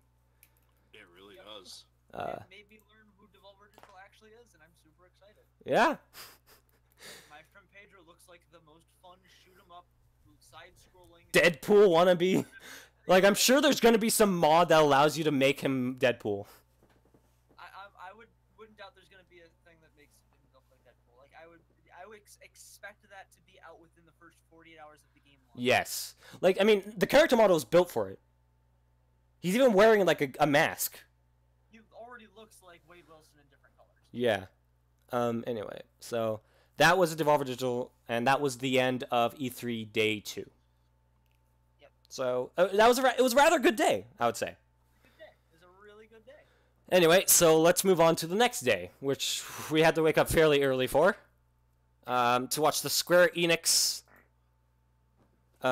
conference. Well, I didn't have to wake up very early. You Well, had shut to up. watch Anyway, yeah, so, free docket. We make our own docket here at Wolf yes. Yeah, so here are the squares for the Square Enix bingo card. Zero mention of Drakengard 4. Yoko Taro does something wacky again. Kingdom Hearts 3 delayed to add a new world. Of course. Most of the show is people talking. At least 3 attractive women featured in games. Final Fantasy VII Remake is still coming, guys, but not for like 2 years. Avengers game info. Apparently they're making an Avengers game. Shadow of the Tomb Raider gameplay, and it doesn't suck. Brand new IP. More Bring Arts figs that IGM blows their load over, even though they look bad even to normies. Dragon Quest never ends. Dragon Quest just never ends. Japanese translation voiceover has a thick American accent. The free space is Yoko Taro. Yoko Taro. No more than 5 Western people in the entire conference. Just Cause 4. Weirdly underdressed Japanese guy. Weirdly underdressed. Sleeping Dogs 2. Another PS1 SNES game ported to mobile with quote-unquote updated graphics. Life is Strange 2 continues the teen melodrama. Octopath Traveler looks more pretentious than ever. Japanese exclusive is brought to the West. Low-budget JRPG. Tifas are way smaller than they used to be. No X-Men in the new Avengers game. A gacha game is announced. And here is the result. No bingo. Yeah, there was no bingo. No bingo. So yeah, they showed some things we've already seen, like Kingdom Hearts 3, or they showed the new Dragon Quest. I was excited for Yeah, he's excited for that. Apparently, gonna be new Platinum Games. What? I heard you. Well, yeah, I said you're excited about it. It sounded like I might. It sounded like you said he's a faggot. Well, am I wrong? Damn. Damn. Anyway, yeah. So, the new Platinum Games was announced. Platinum Games game was announced, called like Babylon Falls or something. I forgot. Babylon Falls or something. It looks pretty decent. But the one game that interested me was a game called The Quiet Man. Yeah, that does look It's really a cool. beat 'em up game where you play as a deaf person. It looks really Apparently, it's going to be like it's a game you should play in one playthrough, in like one sitting. It's like story based and all that. So I'm interested in it because I think that's cool. That's one of those all-day stream games. And so I gave it a C minus because they showed games. They showed games I'm interested in, but it wasn't exciting. So there are X in the Avengers game. No, I mean they just didn't show Avengers game info. Never said anything about it. So yeah. Because notice that Avengers game info square is also not checked off. Oh yeah, sure. Sure It enough, it just is. never said anything about it. Yeah, so that was Square Enix. Square Enix Never was said anything about Final Fantasy VII. yeah. Also, it was weird. It was weird. But anyway. Wait, why didn't you check off zero mention of Drakengard 4? They never said anything about it. Oh shit, you're right. And that wouldn't have provided a bingo though. No, it wouldn't have. It would it have been wouldn't have. another checkbox. Yeah, true. Anyway, so next we go on to Ubisoft. Ubisoft is really good. I like Ubisoft. So let's start with the squares. Fun with them. Another onstage dancing or singing performance. Oh, I never got to see this one. Joke about the gamer stereotype. Skull and Bones looks better than Sea of Thieves. Beyond Good and Evil 2 info. Pretentious Ubi art indie game. Division 2 isn't that much different. DLC! The best face for that. That Elijah Wood VR thing pops up. More gratuitous swearing in the new Beyond Good and Evil 2 trailer. Watch Dogs 3 strays even further from the original.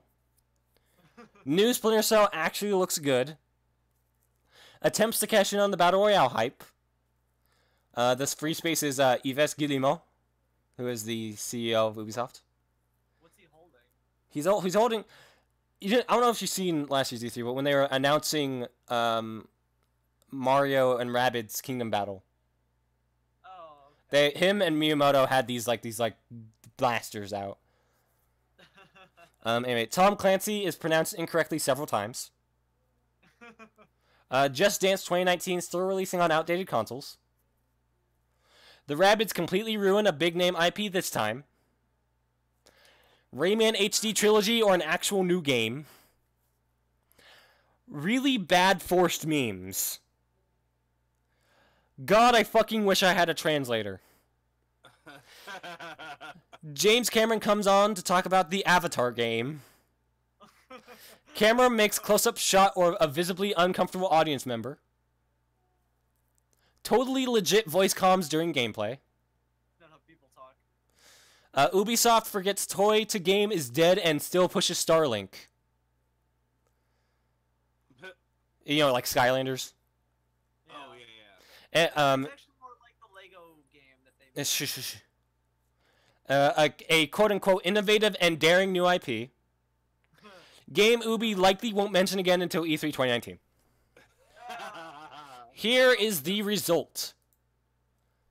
No bingo. But I made sure to extremely cross out DLC! DLC. Oh no, I did get a bingo. Sorry. I got one bingo. There is a bingo on that.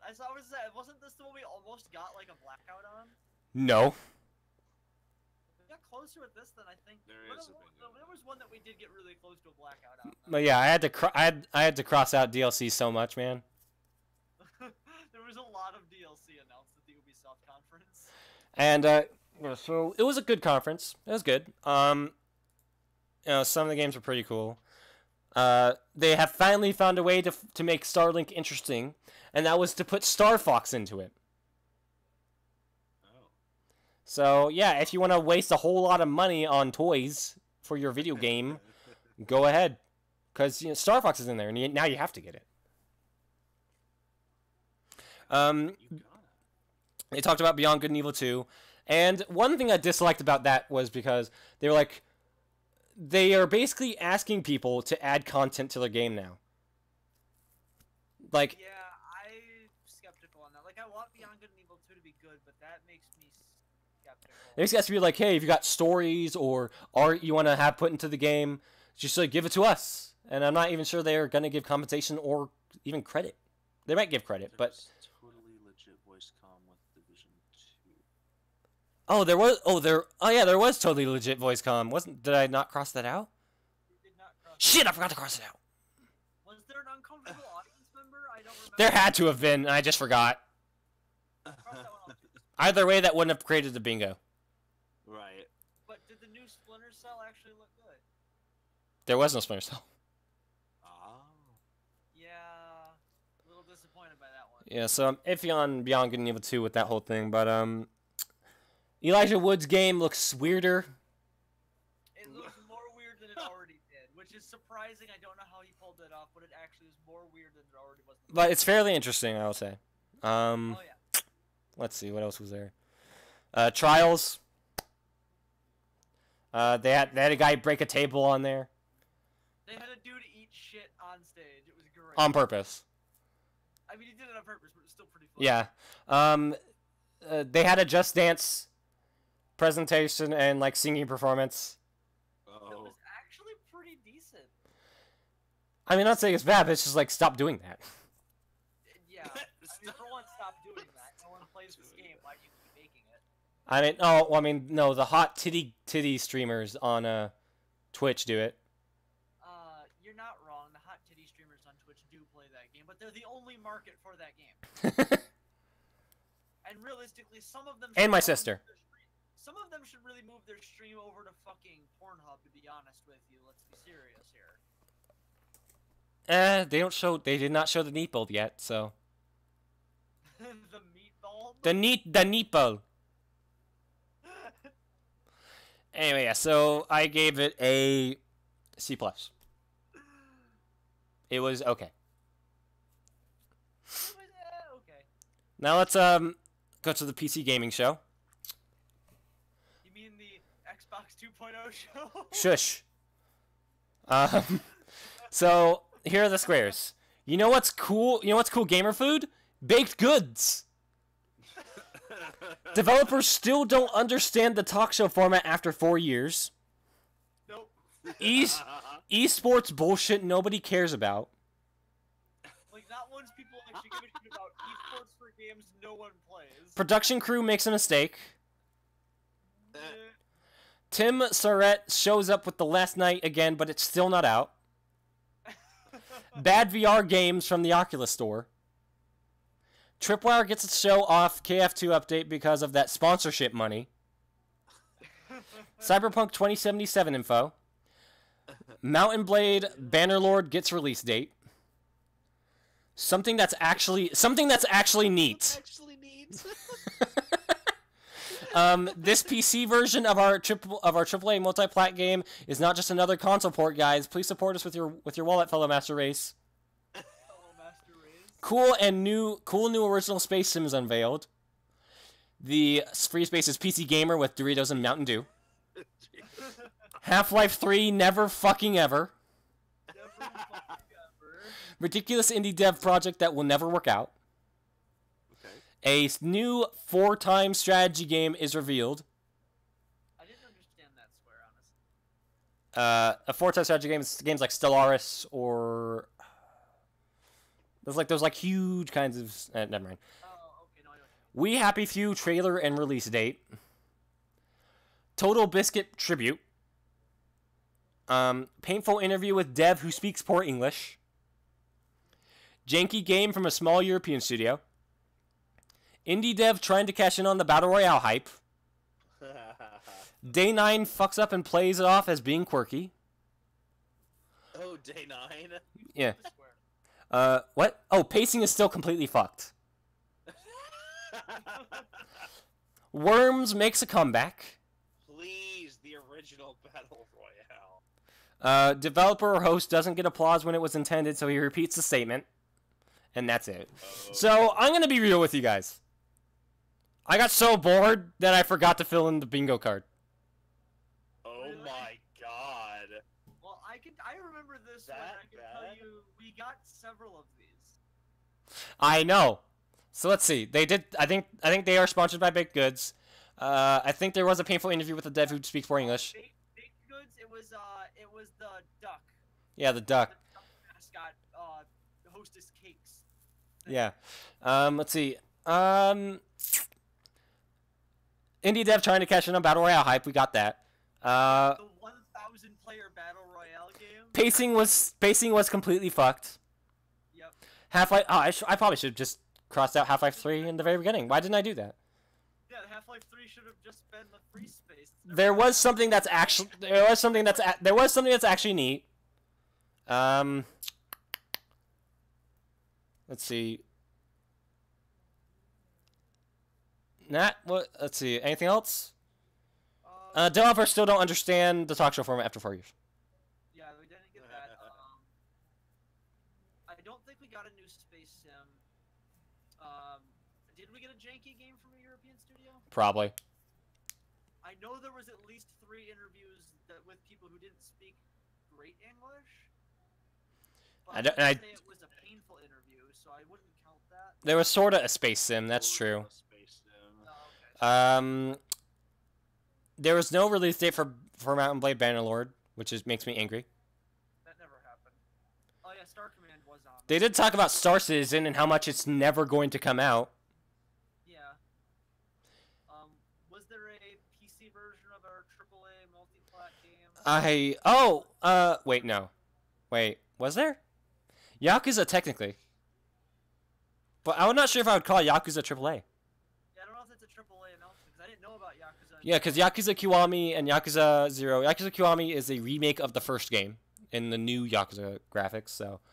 Basically, those two are coming to PC, and I would suggest people getting them because they are great games. Yeah. And, yeah, so I didn't even bother giving it a grade because I was just so bored. The PC gaming show wasn't fantastic. It was way too many games that it became numbing. There was one game where you get to play as a shark and eat people. That is going to be Game of the Year. Maneater will become Game of the Year. It will become a game of the year. Yep. But Yes. yeah, no, it was definitely when they put it on basically rapid fire mode of just here's a game, here's a game, here's a game. You're not wrong. It absolutely. Like, at least Sony would break up the pace with, like, some, like, kind of new quirk to, like, announce something back in, like, 2016. I remember, like, in 2016, yeah, they showed game, and then Sean Lane came out and was like, here's Crash Bandicoot Insane Trilogy. So that was kind of a good way to break the pace. And then they went back to games, so, yeah. Let's move on to Sony. Alright, so, here are the squares. Some bullshit about innovation. PSVR is either barely mentioned or at all or shilled into eternity. Chilled into eternity. Sony once again has the most beautiful stage of E3. Medieval remastered. See that happening. Last of Us 2 gameplay with boring acoustic music. Exec. Why would What else could you expect from that, though? But I really like the music from Last of Us. 'Cause it's made by right? Gustavo Santarella. Exec talks about sales figures as if we give a fuck.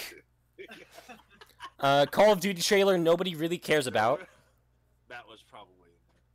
Death Stranding actually starts to make sense. Ooh, I don't know. Indie game montage.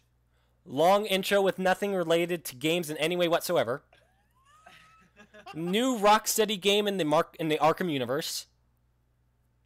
Weeb game is shown for any length of time. The free square is rest in peace Vita. The PSP Vita. Yeah, PSP Vita. New From Software game.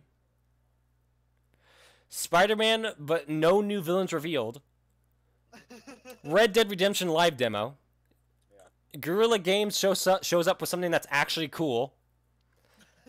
Devil May Cry 5. Attempt to cash in on the Battle Royale hype. Yup. Licensed song plays during intro or outro. Sean Layden's beard is worse than ever before. Soul Calibur 6 reveals. Days Gone has even more zombies than last year. Even more zombies. Whatever Capcom's releasing next year revealed. Only on PS4 and PC. And peace. Now, here is the result. No bingo. Yeah, I was surprised we didn't get one on this. Hold on, I'm gonna look through it again just to make sure. Yeah. Yeah, actually no, yep, we're good. So I gave it an A-. I think this is my this is my favorite conference because it showed a bunch of games I was interested in. And I already have the console, so obviously I have a bias. But yeah, so True. let's see, what should we start with? They started off with Last of Us Part 2. Hmm? What's the situation? What do you mean? What's your situation? What's my situation?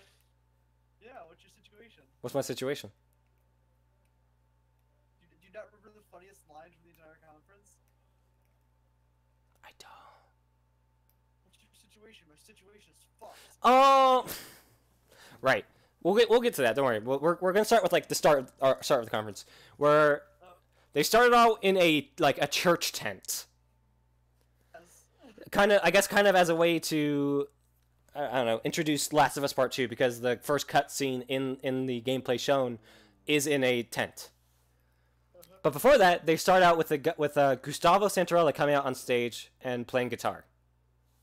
Yep. So a good way just to set the mood. Well, not guitar, it was banjo. But it was like regular Last of Us music, really good. So Last of Us Part 2 looks good. It looks really good, actually. As long as that part that we just were shown wasn't extremely scripted, it looks like a great game. Lesbians, Yep. Lesbian. Like, here. an actual realistic looking kiss, by the way, instead of just two mannequins macking on each other. Two mannequins backing at each other. Yeah, so it looks really cool so far. I'm looking forward to it, and I hope it's as good as they show it to be. It's got lesbians. It's gotta be good. It's a great way to start off the Sony conference. It was much better. It's a much better way to start off the Sony conference than Microsoft did. Yeah, that's fair. This was the only game I was concerned of it being scripted. That was the only game, because the other games, they looked like this is way too. They didn't look scripted. But yeah, I'm always afraid of Last of Us Part 2 being scripted. But so far, what I've seen of it looks cool. The gameplay looks great. They definitely improved on the melee, and I can't wait to see what they come up with. So, next they had to move from the tent because they wanted to get to the actual amphitheater that they usually have their conference in. So that's where I crossed out. Sony has the most beautiful stage of E3. Oh yeah. And they started off with a guy playing this what, I don't know what it's called. It was this instrument, kind of like a Japanese flute. It was to set the mood for this game called Ghost of Tsushima, which is a game that takes place in. I think it's a Shuhachi. Did you see the guy? Yeah. Okay. Yeah, so it was a good way to set the mood for Ghost of Tsushima, which, by the way, looks amazing. It's enough that it's actually making me want to buy a PS4 because this game looks that good. Basically, it takes place in like feudal Japan, and it takes place during like the Mongolian invasion. And then it's the end of the reign Oh. of samurai. It's Yeah. a shakuhachi. It's an open world. It's open world game. The combat looks great, especially when it has that move that that samurais have, where a person's coming in to slash at them, and they just step past them and slash, and the person dies behind them. And it looked really cool. It's done really well. It has a grappling hook, which I guess might make more sense in this. But what mostly got to me was the battle at the end, because it was on a leaf covered ground, and as they walked around, the leaves would move. Yep. And like get pushed pushed aside and like actually show like trails, and the fighting looked really cool. So It's like a fucking movie. I love and it looked beautiful.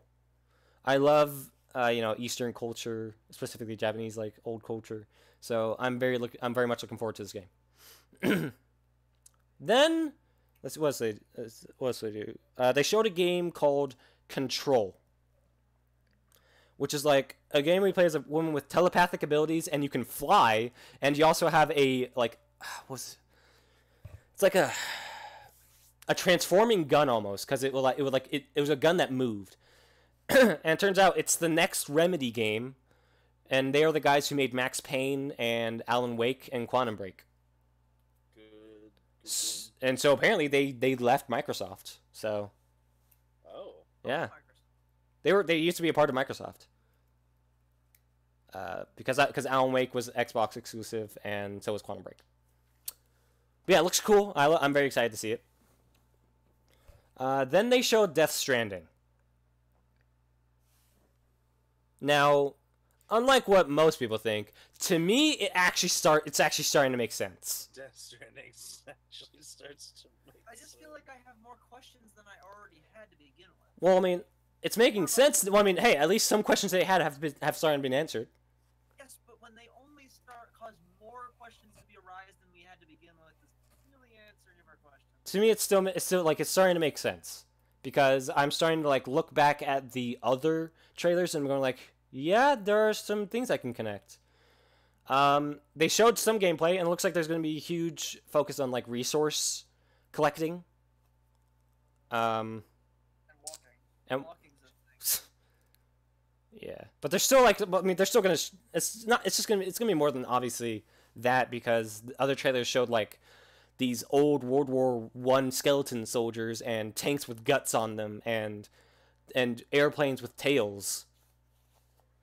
So I'm excited to see what it is. It's probably taking place in Iceland, because it looks like it's in Iceland. But what's starting to make sense for me is the fact that baby in Drew, do you remember the baby in the tube? Hmm? Do you remember the baby in the tube in the Death Stranding trailers? I do not. Do you remember? It's hard to remember anything from that trailer. Well, basically, like in every trailer, or at least a few of them, they showed someone who was holding a tube, and inside it was a baby. Okay. And what me and everyone in the chat that I was with started to speculate was that those babies are respawns. Basically, when you die, that baby is you. And it would explain why when you die in the game, you are taken to underwater where you collect all of your items. Huh. So, Interesting. yeah. And then, another thing that makes sense for you is that, that part where he's like, what's your situation? My situation's fucked. First of all, I'm glad that the protagonist isn't super pretentious. No, Right. what's your situation? My situation's fucked. But one of the things that like one of the people on his comm said was like, if you get eaten by one of those creatures, you'll come back. But when you come back here, there's gonna be a huge crater. And one of the things I remember from the past trailers was that when one of the people got like killed, a huge explosion happened, and your character was apparently killed because he was transported to underwater. And so it's like, oh wow, that's actually starting to make sense. So that's what they meant. Ah. You'll come back, but there'll be a huge crater afterwards. And So, we're yeah. like, what? There's gonna be stealth gameplay, as they shown. The scanner thing. Another thing I might speculate is that the babies are a power source, because when he plugged in the baby to like his scanner, the scanner turned on. It could be both too. It could be both. Plugged in the baby. I- So far, it's still a Hideo Kojima game, and I am completely at a loss as to still what the. But I am completely on board. Oh yeah, Hell I'm still yeah, on board. Hideo Kojima for life. I'm still on board with this game, but I still don't know if it's actually a game at this point. It's odd. I mean, they showed gameplay. I don't think Hideo Kojima is a shithead, but he's not that much of a shithead. He's a shithead. Well, I if I pre-order that game and I go and pick it up and I get a bi-monthly basket of curated snacks, I don't want to be that guy, but I'm gonna get on the chat here and I'm gonna go, you know, guys, I told you so. I told you it probably wasn't a game. You know, I don't want to be And then it that wasn't guy, but I told you so. Honestly, I'm excited for Death Stranding, and I am legitimately excited. yeah. They showed the female protagonist. It did. They showed the female protagonist, and the actress was named like Leah Saido, and she I think she, yeah, and she had this weird ass umbrella that emitted this weird force. Because the thing is, umbrellas are very, yeah, I always trust Kojima to make good games because he's always made one. He's never made a bad game. MGS5 had a bad story, but its gameplay was so good that it just, who gives a shit about the story? That's kind of how I feel about Fallout 4. It's like, yeah, its story's not that good. Exactly, yeah. The game was so good, who gives a shit? But like, no, this thing, the story in MGS5 was shit, but people still gave it 10 out of 10s because the gameplay was that good. Well, dude, to be Damn. fair, at the same time, God Howard is not Hideo Kojima. No, that is. Yeah, yes, Leah Saido is a French While actress. God Howard is God Howard, Hideo Kojima is still the Supreme Kai. He is the force that runs the universe. He is still the supreme. Well, no, Hideo Kojima is probably Beerus. He's probably the universe. Beerus the Destroyer. Yeah. Yep.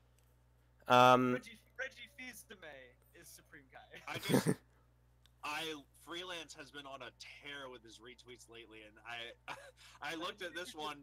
It was just a picture of Hideo Kojima, and there was just a picture of a skyline with a giant skyscraper. Big corn. And all he said was "big corn."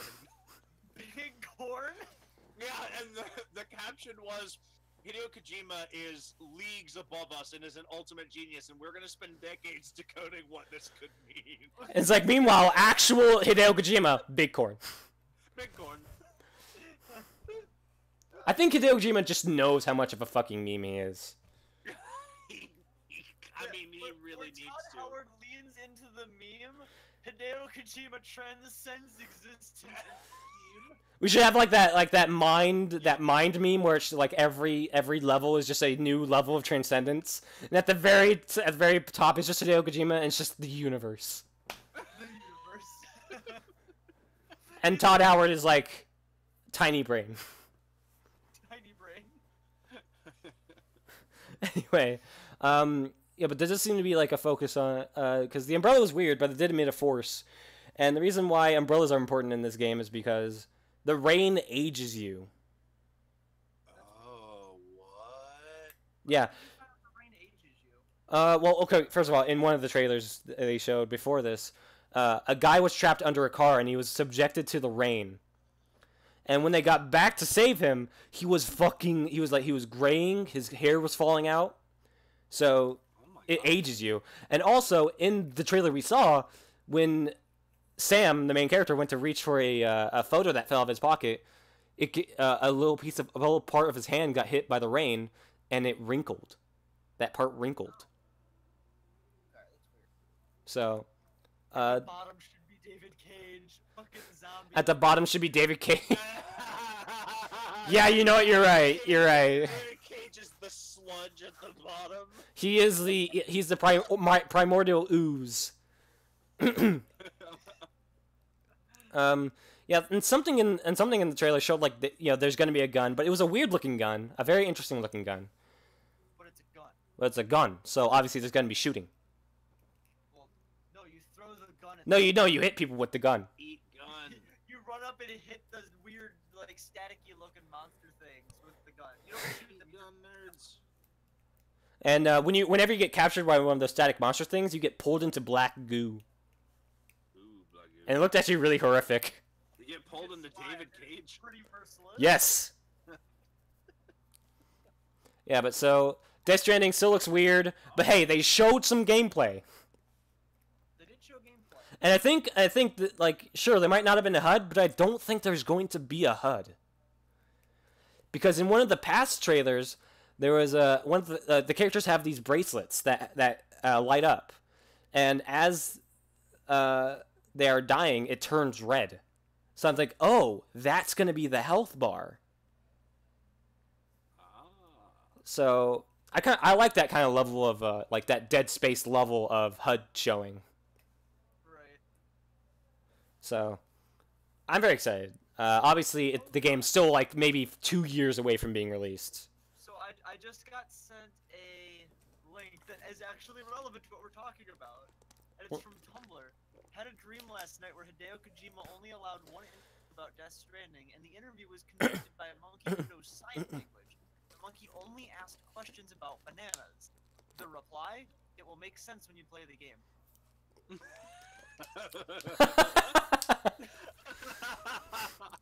He probably would do that to fuck with us. But it'll make sense when we play the game. Yeah, but so far, I mean, like more things are starting to make sense. The reason why there was so much like Bridges imagery from like what he was tweeting is because the main character's last name is Bridges. He's Sam Bridges. I think it's Sam Port Bridges is his full name. So wait, someone's last name is Big Corn? Big core. Maybe. Who fucking knows? Only Hideo Kojima knows the answer to any of them. And will our Does Prometheus Bruno give Mars us the is knowledge gay? we seek? Honestly, like with all the mystery surrounding this game, I'm very excited to play it. Yeah, that sounds awesome. Oh yeah, honestly, like the more ridiculous it gets, the more I want to play it. Honestly, these trailers are actually the trailers I'm into. I usually don't watch trailers for games or even movies because I don't want to be like spoiled on things. But who knows what these trailers are fucking saying about the game? Right? So I feel like I am extremely safe to watch these trailers and get what I want from them. You're not gonna get anything from them. So these are because Hideo Kojima is this genius in his marketing right now. It's like where you're sitting there and you see it. Oh, new Death Stranding trailer. Oh, great Kojima, our Prometheus. What knowledge do you bring to us mortals today? Yeah. Anyway, yeah. So I'm excited for Death Stranding. Next, they showed a Justin Roiland game. Which one was that? He's Justin Roiland's the guy who made Rick and Morty. Oh. Oh. Yeah, he's making a new game. It's the guy who was in the bathtub and he was playing the game. He's like, hey, I'm in the bathtub and I'm playing this game, and the TV falls into the bathtub and it kills him. Oh yeah. And it looks different from his other games. His other games are usually like just like VR games, but this one seems like an actual like action. Like I would go so far as to call it an hack and slash, but I might be pushing it. Anyway. So yeah, they showed that. Then they showed Neo 2. Yes. Yeah, so no, Neo 1 was like Dark Souls put into Japanese times. Yeah, it's really neat. Looks yeah, I need to get Neo 1. I need to get that some point. Oh yeah, another thing. Okay, see, another thing they showed was they showed Resident Evil 2 remake. Specifically Resident Evil 2. Yeah, But they aren't changing any of the voice actors. I think they are. The voice actors. Sadly. Right, sadly. Just the horrible voice acting from that game. But I think even then, like, the voice acting in Resident Evil 1 remake was not that great, but I think in this one it's going to be better. Because, I mean, like, in the video, in the trailer they showed, the voice acting was actually pretty good. The game looks great, it looks beautiful, quote unquote. But yeah, so different looks for everyone. The camera is going to be over the shoulder, like Resident Evil 4. The HUD looks a lot like it did from Resident Evil 7. And yeah, so it looks really cool. I'm excited. And just like Resident Evil 1 remake, they're going to be changing like the whole layout of everything, so that even for old players, it's still a new experience. So I'm excited. But one of the things that really got me excited for this game was the gore. The gore was so good looking. Yeah, they did have really nice details. So in the gameplay in some of the gameplay they showed, like the day after, they showed a part where Leon shoots a zombie in the elbow with his pistol, and the arm and the forearm slowly slides out, like as if like Gore was still trying to hang on to it or something. And I was like, that's cool. That's gross. And like it seems like all markings, like no matter where you shoot the zombie, the marking will be there. And also he shot someone with a zombie with a shotgun, and the face, like the head wasn't gone, but the face was gone. And I thought that was really cool. I'm sorry, I'm just really into like I'm just really into like that kind of cool looking gore. Instead of just like, oh, they fall into pieces. Right. They just fall apart. Yeah, I'm excited for Resident Evil 2 remake. It's coming next year. The start of next year. Let's see. And then they showed Spooderman. And they did show a lot of new villains. Yeah, the new Oh. Spider-Man game actually looks really fucking cool. And I'm gonna be getting it when it comes out in like August, I believe. I'm saving money for it. That's why I asked you. Oh, well, there are no X-Men in the Avengers game, because I wanted to drop something on people that they might not know. Because I was gonna say, well, Is Spider-Man in it? And then you'd be like, oh yeah, Spider-Man's in the Avengers game. It's like, ha ha ha! There is an X-Man in the new Avengers game. Spider-Man is an X-Man. Is He he? is a mutant. Technically, he is a mutant. Technically, yeah, but And like, he did oh, go to okay, the- let's get into very, very specific technicals here. The things about the X-Men is that their powers were activated, like, by themselves. By, like, Spider-Man got bit by yeah, Spider-Man, his own stupidity brought him to become Spider-Man. his own So technically, he's not an X-Man. He's no, just a he. stupid joined- If we count every mutant as X-Men, that's just gonna be racist. Well, we don't. I'm saying he literally joined the X-Men Oh, when? in the comics. I don't know. You'd have to ask Zach. What am I, a nerd? comic books. But yeah, no, it looks really cool. Take you for some fucking- The swinging looks great, and the combat looks great. It's got the Batman Arkham Asylum kind of combat, which is, I think, should only be used for games that are superhero games. Yeah. Because there's only a superhero who could do that kind of bullshit. Anyway, yeah. So that was, and I think that was it for the Sony conference. But afterwards, they did announce one new game, which was a VR game called Deracine, and it is being made by From Software. And one thing. Software gets a thing. One thing I know about From Software is that they are good at environmental storytelling, so they'll probably knock this out of the park. Awesome new From Software game. Sweet. Well, we already said there was going to be one. It's called Sekiro, and it was announced at Microsoft. Oh. So they're making 2 new games. We Got get 2 games. Yeah, so I gave them an A- because all of the games they showed were games that I was interested in. Like there wasn't. So it's perfect for you. That's Yeah, but I gave it an A- because they kind of did waste some time in some areas. But yeah, Well, they it sh- wasn't the Devolver Digital Conference, that's for sure. obviously no. Only- Anyway, let us get to the last conference. Yeah. Nintendo. So let's start with the squares. New Star Fox and/or F-Zero game revealed. New Zelda game. I wish. Huge announcement made super casually. Reggie makes a profound quote. Okay. Splatoon Oh, no. Splatoon 2 Octo expansion details. What? You missed Square. New Zelda game. New Zelda game. Farewell to Kimishima Furukawa speaks. Executives do terrible skits again. Come on, the Reggie and That's fucking fair. Lower puppets were great. Bayonetta 3. I love those puppets. More new IPs nobody was asking for. Like arms. Another. How is ARMS? Is ARMS good, or is it just like? Is everyone done with it? Pretty popular. I actually think it's doing really well. An- Yeah, super weird, but people like it. Another massive Monolith Soft RPG, JRPG. Fire Emblem continues to turn into Waifu Emblem.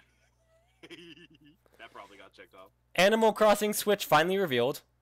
Nope. already say that gets- The free space is a Nintendo Labo with Pyrrha from Xenoblade Chronicles 2's face on it. Mario Kart World Tour is here to take all your money. And it shall. They're still trying to sell cardboard. Still trying to sell cards. Nintendo's still not aware 3DS is dead. Yep. Fortnite! Why would that be in the Nintendo thing? Quote, shut up! Shut up! Shut up! Let us finish. Quote unquote, I've been seeing all the commercials. quote unquote, we have one more thing. We have. Announcements for shit we already know about. Announcements in quotations, mind you.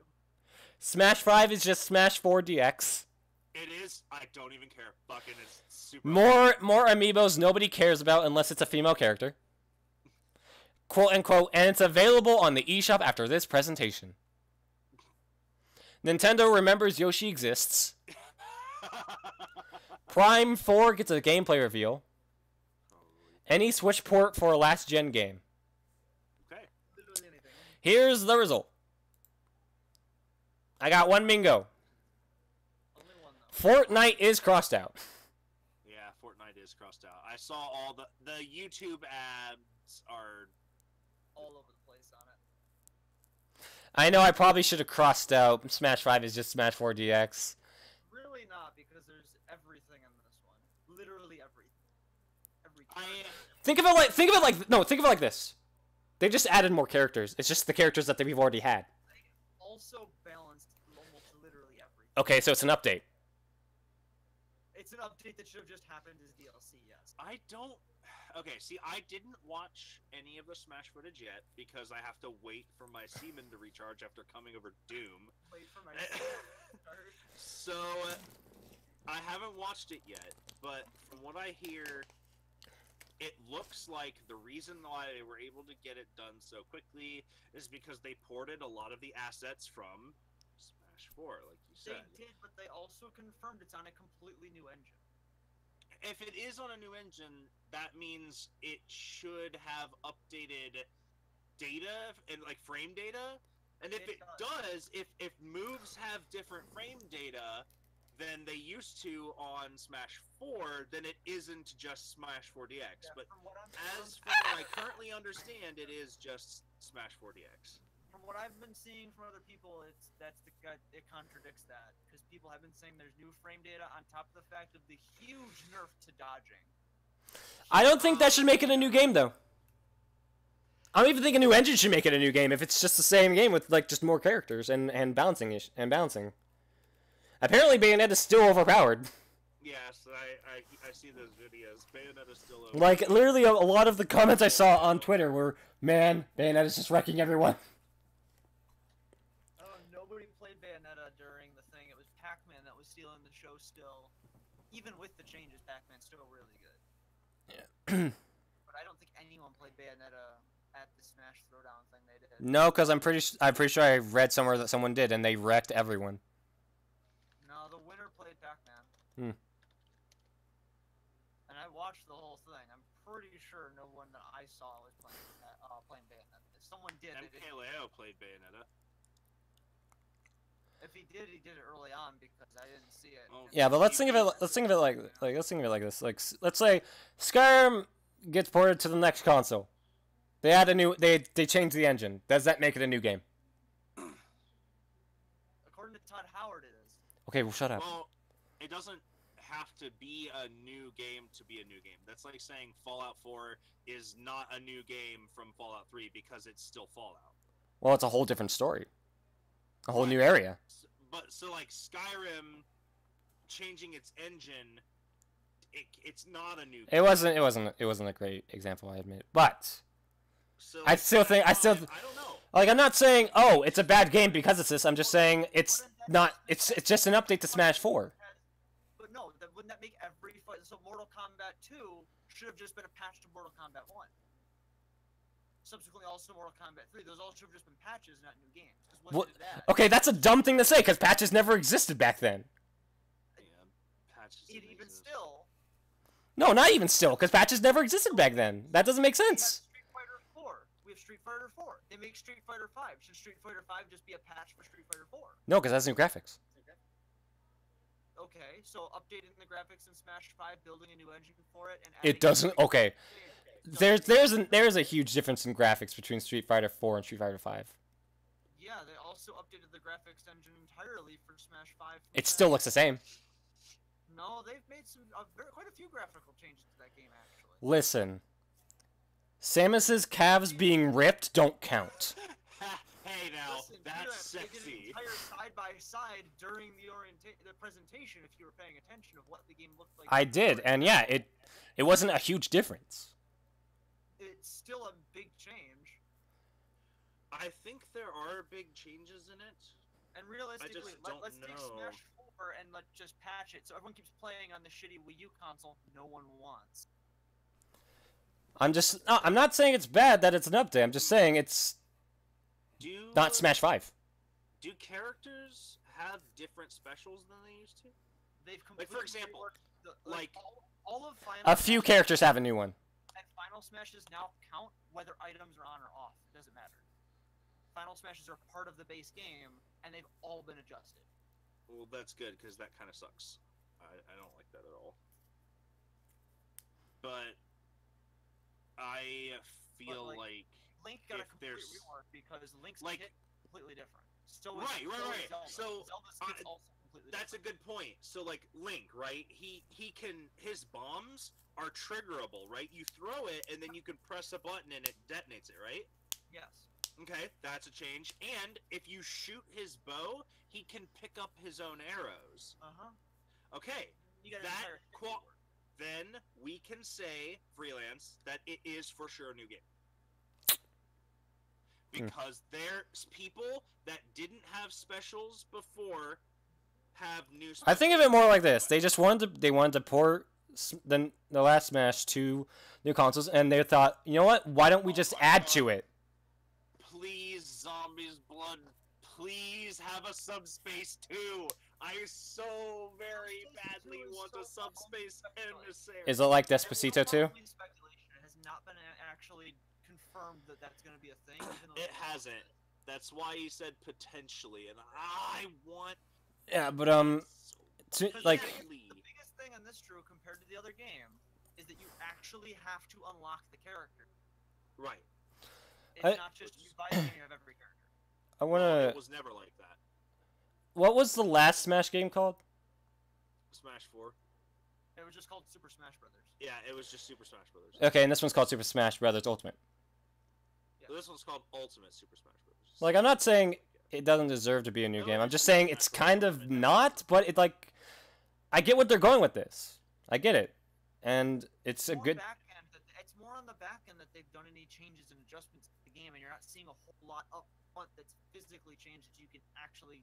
I'm seeing a whole lot up front. They have added like all the characters from past games, including the Ice Climbers, which I don't know anyone even asked for. Pretty sure everyone Right? was asking for that. No, everyone was asking for Snake. Everybody wanted Ice Climbers. Everyone just wanted Snake. Yeah. Everyone wanted Goku. I'm like 99% certain we're probably never going to get Goku in Smash. Then what's the Maybe fucking not, but point we of got living Cloud, anymore? so. I like how this person says, Andrew, no people ask for Ice Climbers. Who are you talking to? Yeah, which Which Andrew? All three of us are named Andrew. He's talking to me, but like, I don't know. I never found the ice. Like, did everyone ask for Ice Climbers? Yes, well, I mean, okay, what happened... I don't remember was- finding them all that much fun when I played Super Smash Bros. Bro. What happened was... in this new one, they made Ice Climbers, hold on. What happened was, Ice Climbers, nobody ever played them. They were complicated, they were hard to play, they were clunky, nobody ever played them. And then, right before Super Smash Bros. Brawl was coming out, like 4 or 5 months before that, they had a tournament, and one of the people there was playing Ice Climbers. And they won!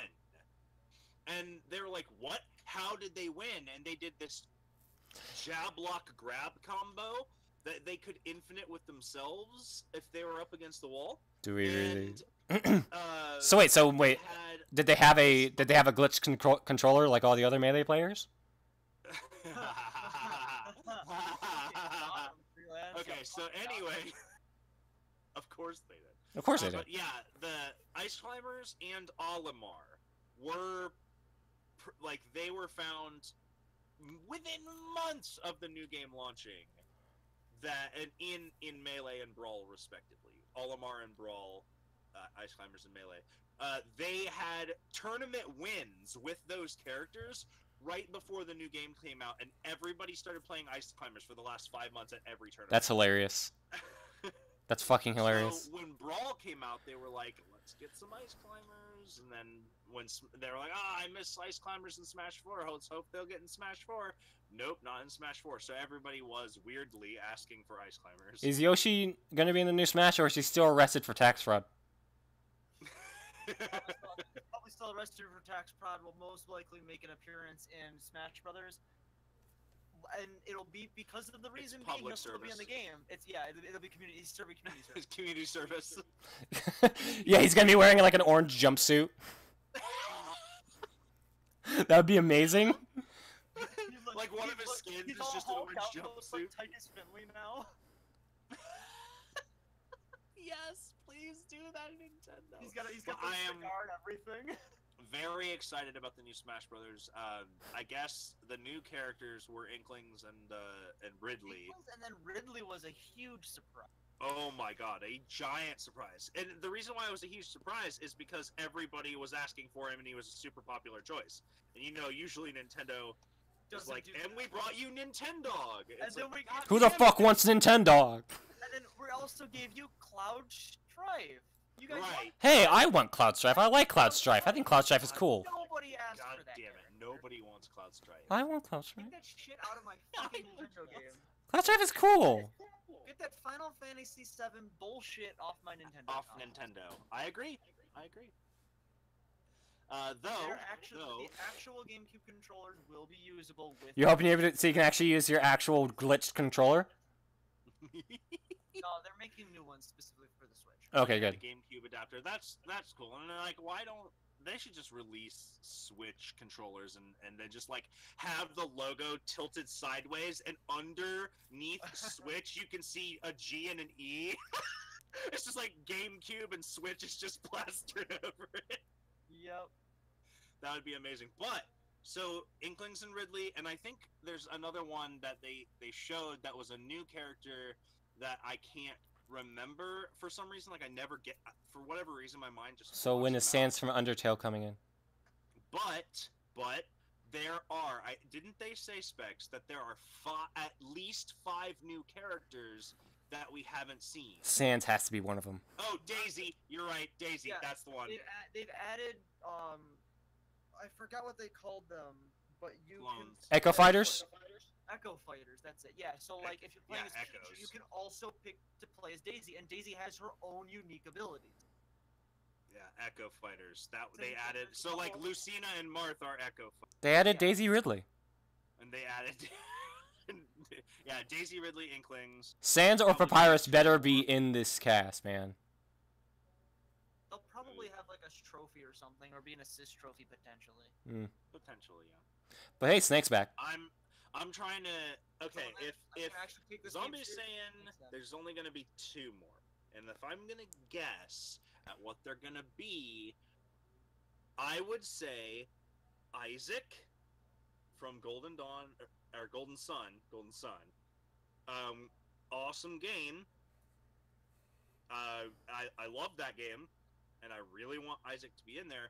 And my personal favorite pick, not necessarily what would be like my favorite pick, because like I personally want to see King K. Rool, but like my pick for what should be in the game, Geno from Mario RPG. Geno is a wooden puppet who has star magic, and I think that his character would fit in the paradigm of Link, Samus projectile character kind of thing. And his kit would just be so sick. I would love to see Geno in Smash. I think Geno would be a perfect fit. It'll be Shovel Knight and Banjo and Kazooie. There's no way it's gonna be Banjo and Kazooie. Microsoft owns Banjo and Kazooie. Yeah, it well, will never be Banjo and Kazooie. Square Enix owns Cloud. Yeah, but okay? they Nothing yeah. is impossible for Nintendo. Honestly, I think it'd be more likely to see two big indie titles hit the Smash Cast, and if it's anybody, it's probably going to be Shovel Knight and Shantae, considering how well their sales did. Shantae Ultimate Edition has sold remarkably well on the Nintendo console specifically over all other spots. That's And Shovel also Knight true. did so well, he has his own amiibo figure. That is true. He has his own amiibo. 'Cause I it's can a good see game. Shovel Knight. And yes, Microsoft already said Oh. they don't mind having a reference. I'll be right back. Get a bathroom. Yeah, it's more likely we're going to see... talking about Smash. If we're going to see two DLC characters, I would expect to see Shovel Knight and Shantae. Would be the I two I would feel expect. like Shovel Knight is a good call. Yeah. I feel like you guys are that's a good call. That it would be. I'm not even saying like I want to see those characters. Like those are what I would expect. Those characters I love to Now, see, but that's not how I'm gonna look at it. I don't know about Shantae though.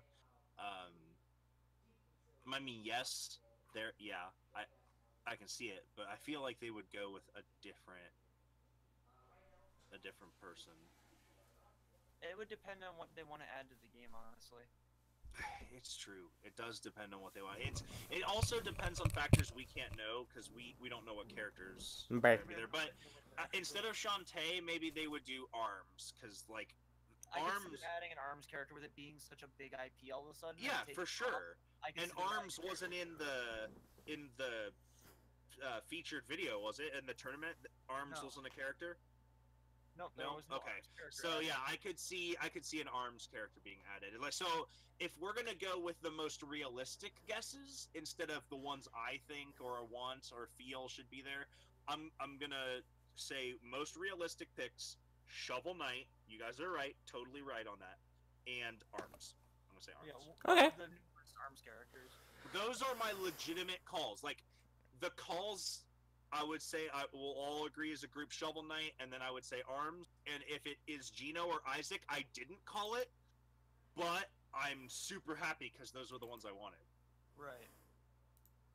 I still really want to know your thoughts on the shield and dodge nerf, and then Okay, so- all the numerous changes they made to so many characters. I heard about the dodge nerf where they're bringing back directional dodging from Melee, Not only but that, you're punished for dodging now. well, you get punished for dodging too much. Yeah, I think it's after like 4 or 5 now consecutively within a certain amount of time, even not like just immediately within a certain time frame. Right. It starts to punish you for it, and the frames actually allow skipping in it so that you can just get hit, and it won't dodge. Right, which means you've got to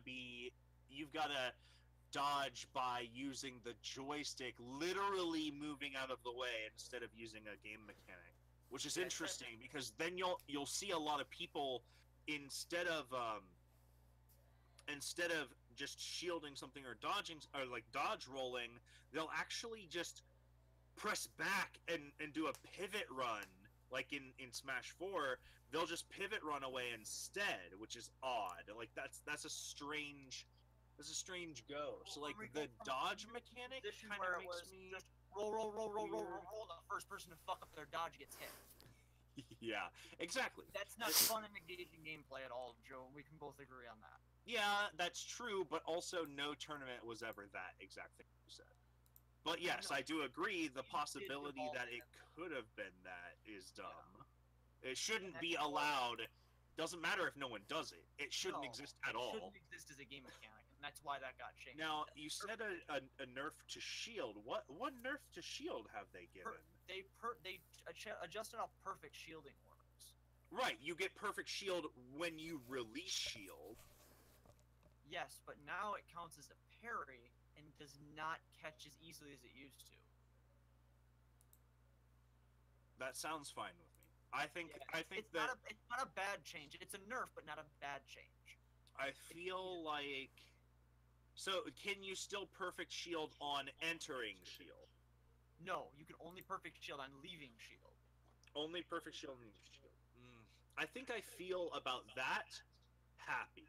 I feel happy about that because it's a good change. It's more risk and reward because there's no other than blocking an attack that is going to for sure break your shield. With a perfect shield, there's no downside. Like, there's no reason to perfect shield anything, because you can just regular shield it. There's no risk. There's no risk taking in perfect shielding any attack, because if you fuck it up, then it'll just regular shield and you're fine. But in this new paradigm where you can only perfect shield out of shield, that's risk reward, because you can either get a perfect shield and have a parry and have no shield stun and no shield knockback, and then you can immediately act out of that in order to punish them for you being better than them instead of for them doing something badly.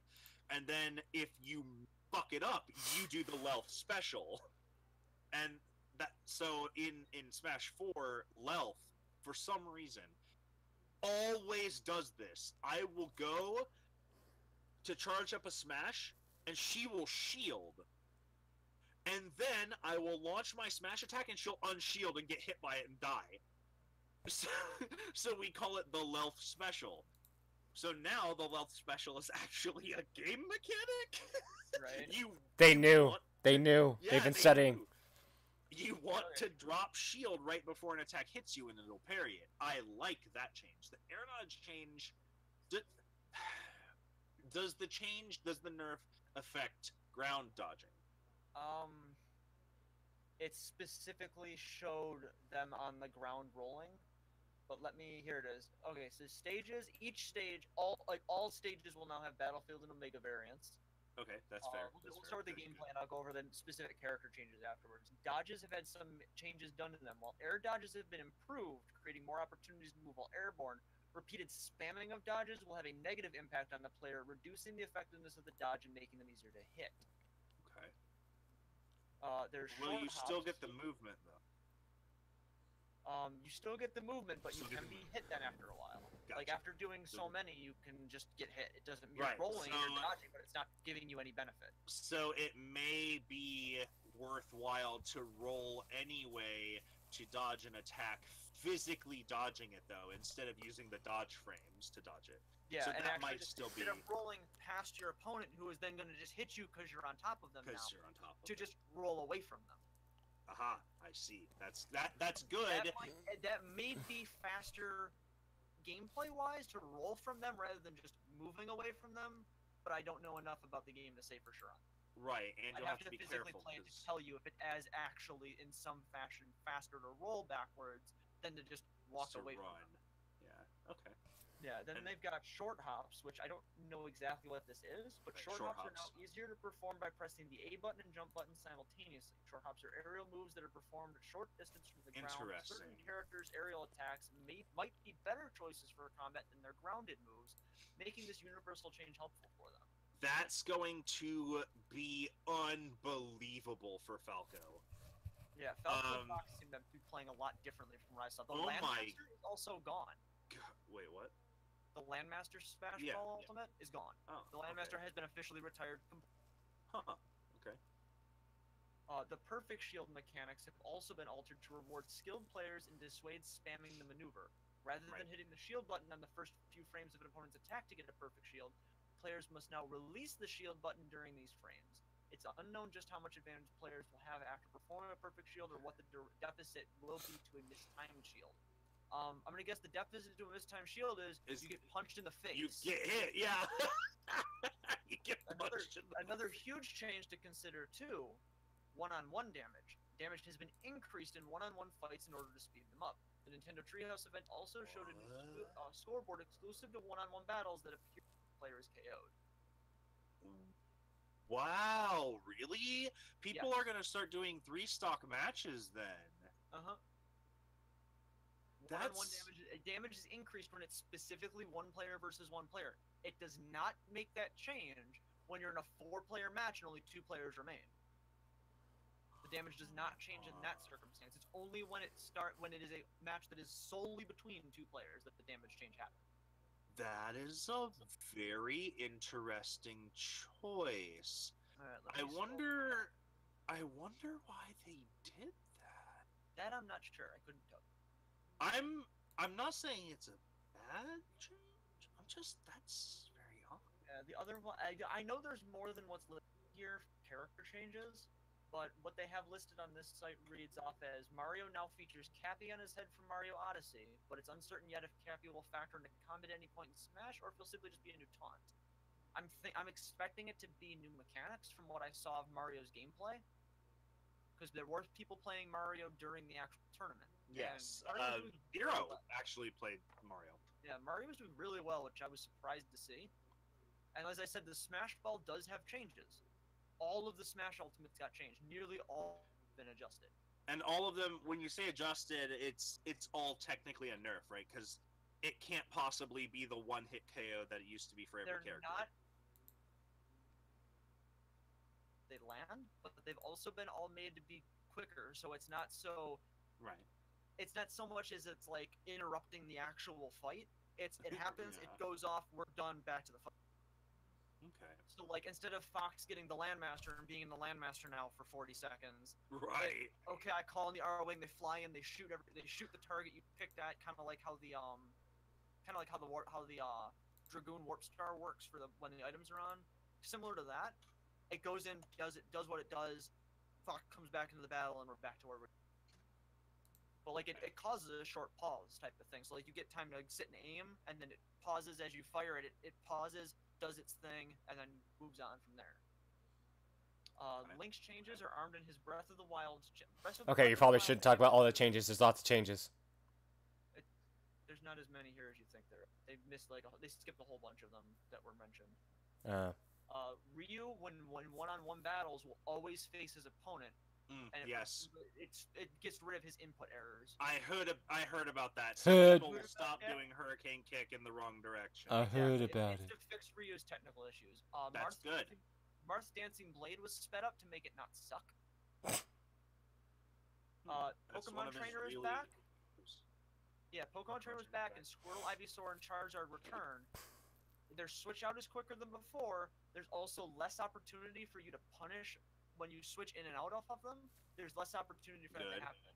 There's That's also good. there's no drawback anymore as well for only using one of the three Pokemon. That's super good too. That's good. You can main one of the three if you choose to. I like that. But here's the weird thing: is Charizard still one of the Pokemon, and also is Didn't- Charizard their own character? I'm pretty sure you just said Charizard was one No, of the Pokemon. Charizard's back again to Pokemon Trainer. He was condensed into that.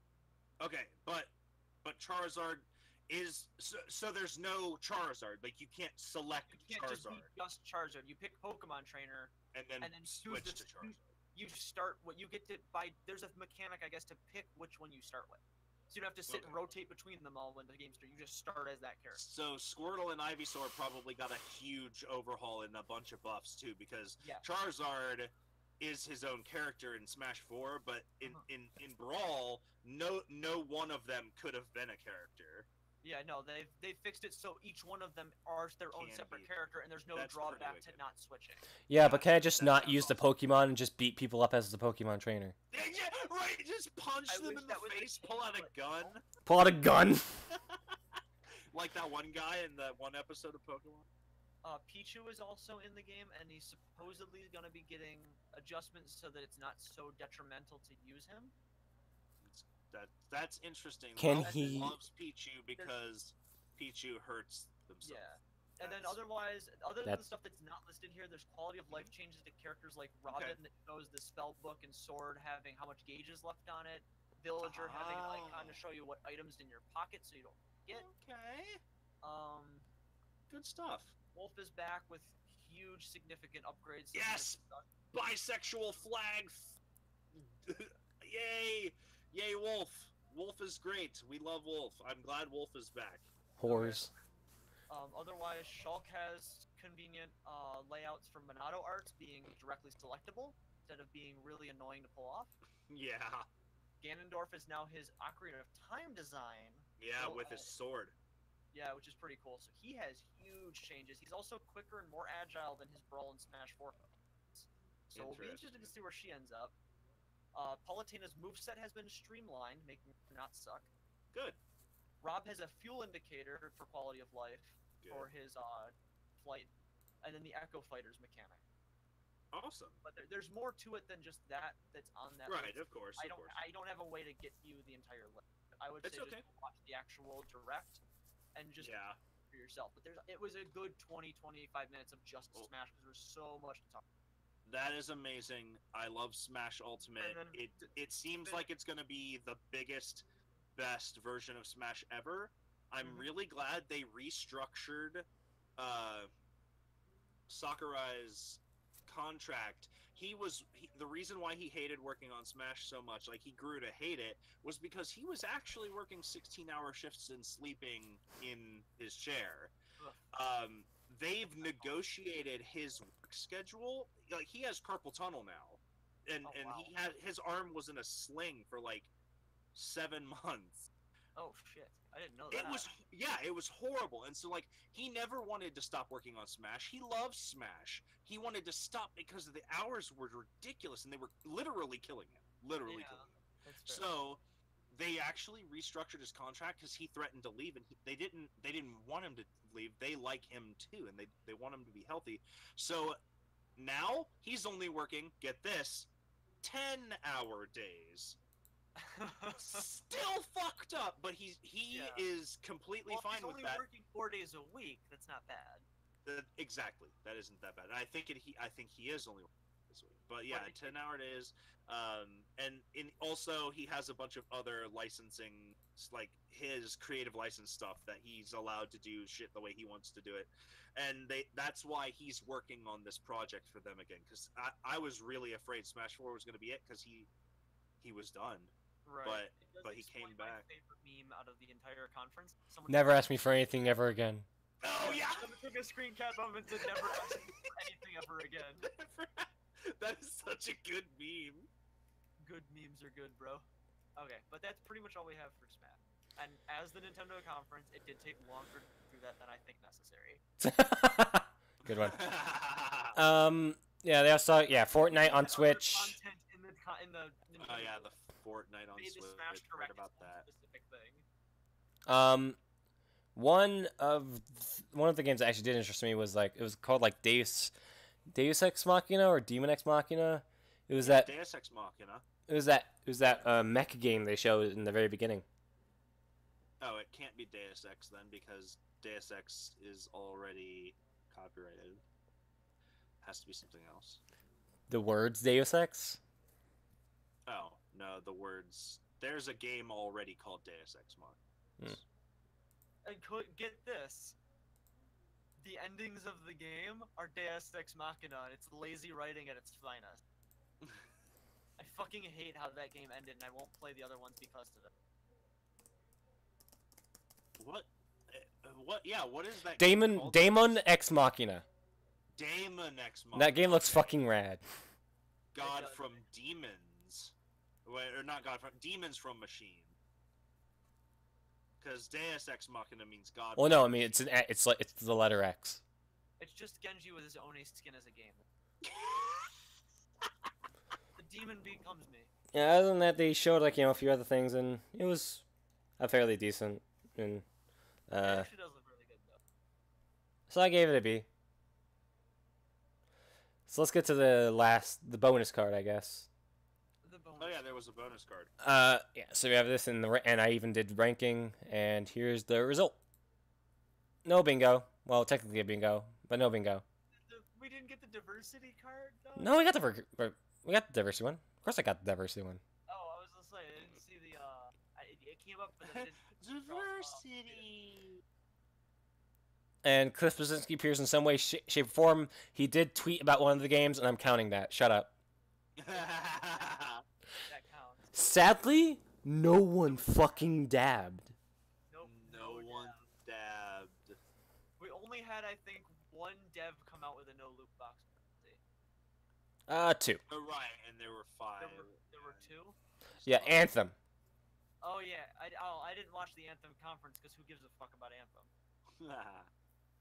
Well, that was the EA conference, so we obviously. I'm pretty sure No, you did. I didn't watch the EA conference. Steve is going to he pre-ordered Anthem.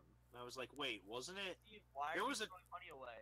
there was a tweet that said, "Which one are you gonna get, Anthem or Days Gone?" I'm pretty sure everybody in the replies said Days Gone for like 8 replies. Yeah, no, it was Drew. I think I read like 2 replies total after scrolling for a good 3 minutes, and I only saw like 2 or 3 Anthem. Because Days Gone is obviously a much more interesting looking game, even though it looks like Last of Us Free Roam. Oh yeah, did we not Sea talk of about? Solitude. Did we not talk about the? Someone let's has an take- emotional breakdown. Let's take Assassin's Creed Black Flag ship battles and skin that over Sea of Thieves and make a game out of it. I guess I can kind of what? Skull and Bones. Oh, It's literally Assassin's Creed Black Flag skinned over Sea of Thieves, and they made it a game. yeah, and it does honestly look more It interesting does than Sea of look Thieves. better, but I don't know if it's gonna have the same problem Sea of Thieves has. Where's the content? Oh, you make the content. Fuck you and everything you stand for. Yeah, I'm pretty sure they're gonna. Was that what they? Oh yeah, they made. Fuck off with that. Yeah. So the final grade for E3 this year was a B. Sea of Solitude. Sea of Solitude was great. Yeah, I gave it a B. It was an okay. It was a good conference, not a great one. But then again, it's very hard to beat 2016. Yeah. Okay, so now that we're out of that bingo card game, let's get to the next one. I like momentarily lost internet connection. That was weird. Let's talk about Detroit Become Human. How are we doing about Yeah. it? How you I've doing? only heard good things about it from the people that I follow. It's starting to get there. Which Oh, is it's starting to super get weird. weird. Because there's literally a point where, like, this guy who was apparently a person who saves androids turns out to be a guy who just experiments on androids. Oh shit. And there's this one point where you, like, go into, like, the cage with all the experimented on androids, and he's like, look at us. He turned us all into monsters. But who's the real monster? Is it Indigo Prophecy, Bad Freelance? Oh, dude, nothing's gonna beat Indigo Prophecy. That set the bar too high for shitty. Indigo Prophecy. But who's the real monster? Like, Jesus Christ, could you be any more blatant? That was almost the I am become human. I am become human. That was almost. But it. also that same mission had like it was complete it was like filler. It was a filler chapter. Because the only thing that changed is that they got a new person to add to the group.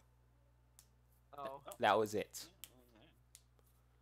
It's like a guy they could have picked up, like literally picked up off the street.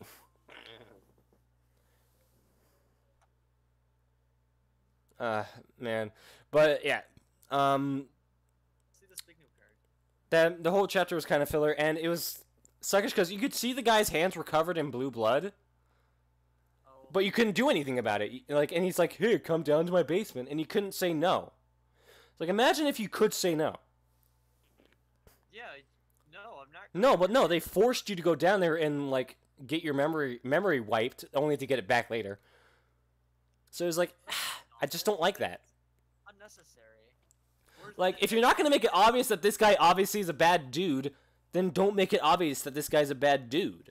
Yeah, then where's my semblance of choice? I now no longer have choice, and that kind of detracts from that whole style of gaming. Also, there's a choice, apparently later in the game, where the main menu android that you get to talk to, her name's Chloe, you can let her go. Okay. So it's kind of things like, don't be a slave to me, be free. Apparently enough people are like, I want Chloe back, and so the developer's like, okay, we'll add in a patch where you can get a new Chloe. It's like, wow, look at that. This message you have, David? Guess what? You ruined it. You just underwrote your entire message. David Cage writing still is shit, even with writers. Yeah, and Zombie, you're not wrong. in one of the episodes of Two Best Friends Play, they talked about, like, Brian Dechart, who plays Connor. He, behind the scenes, apparently he would, like, ad-lib at some points.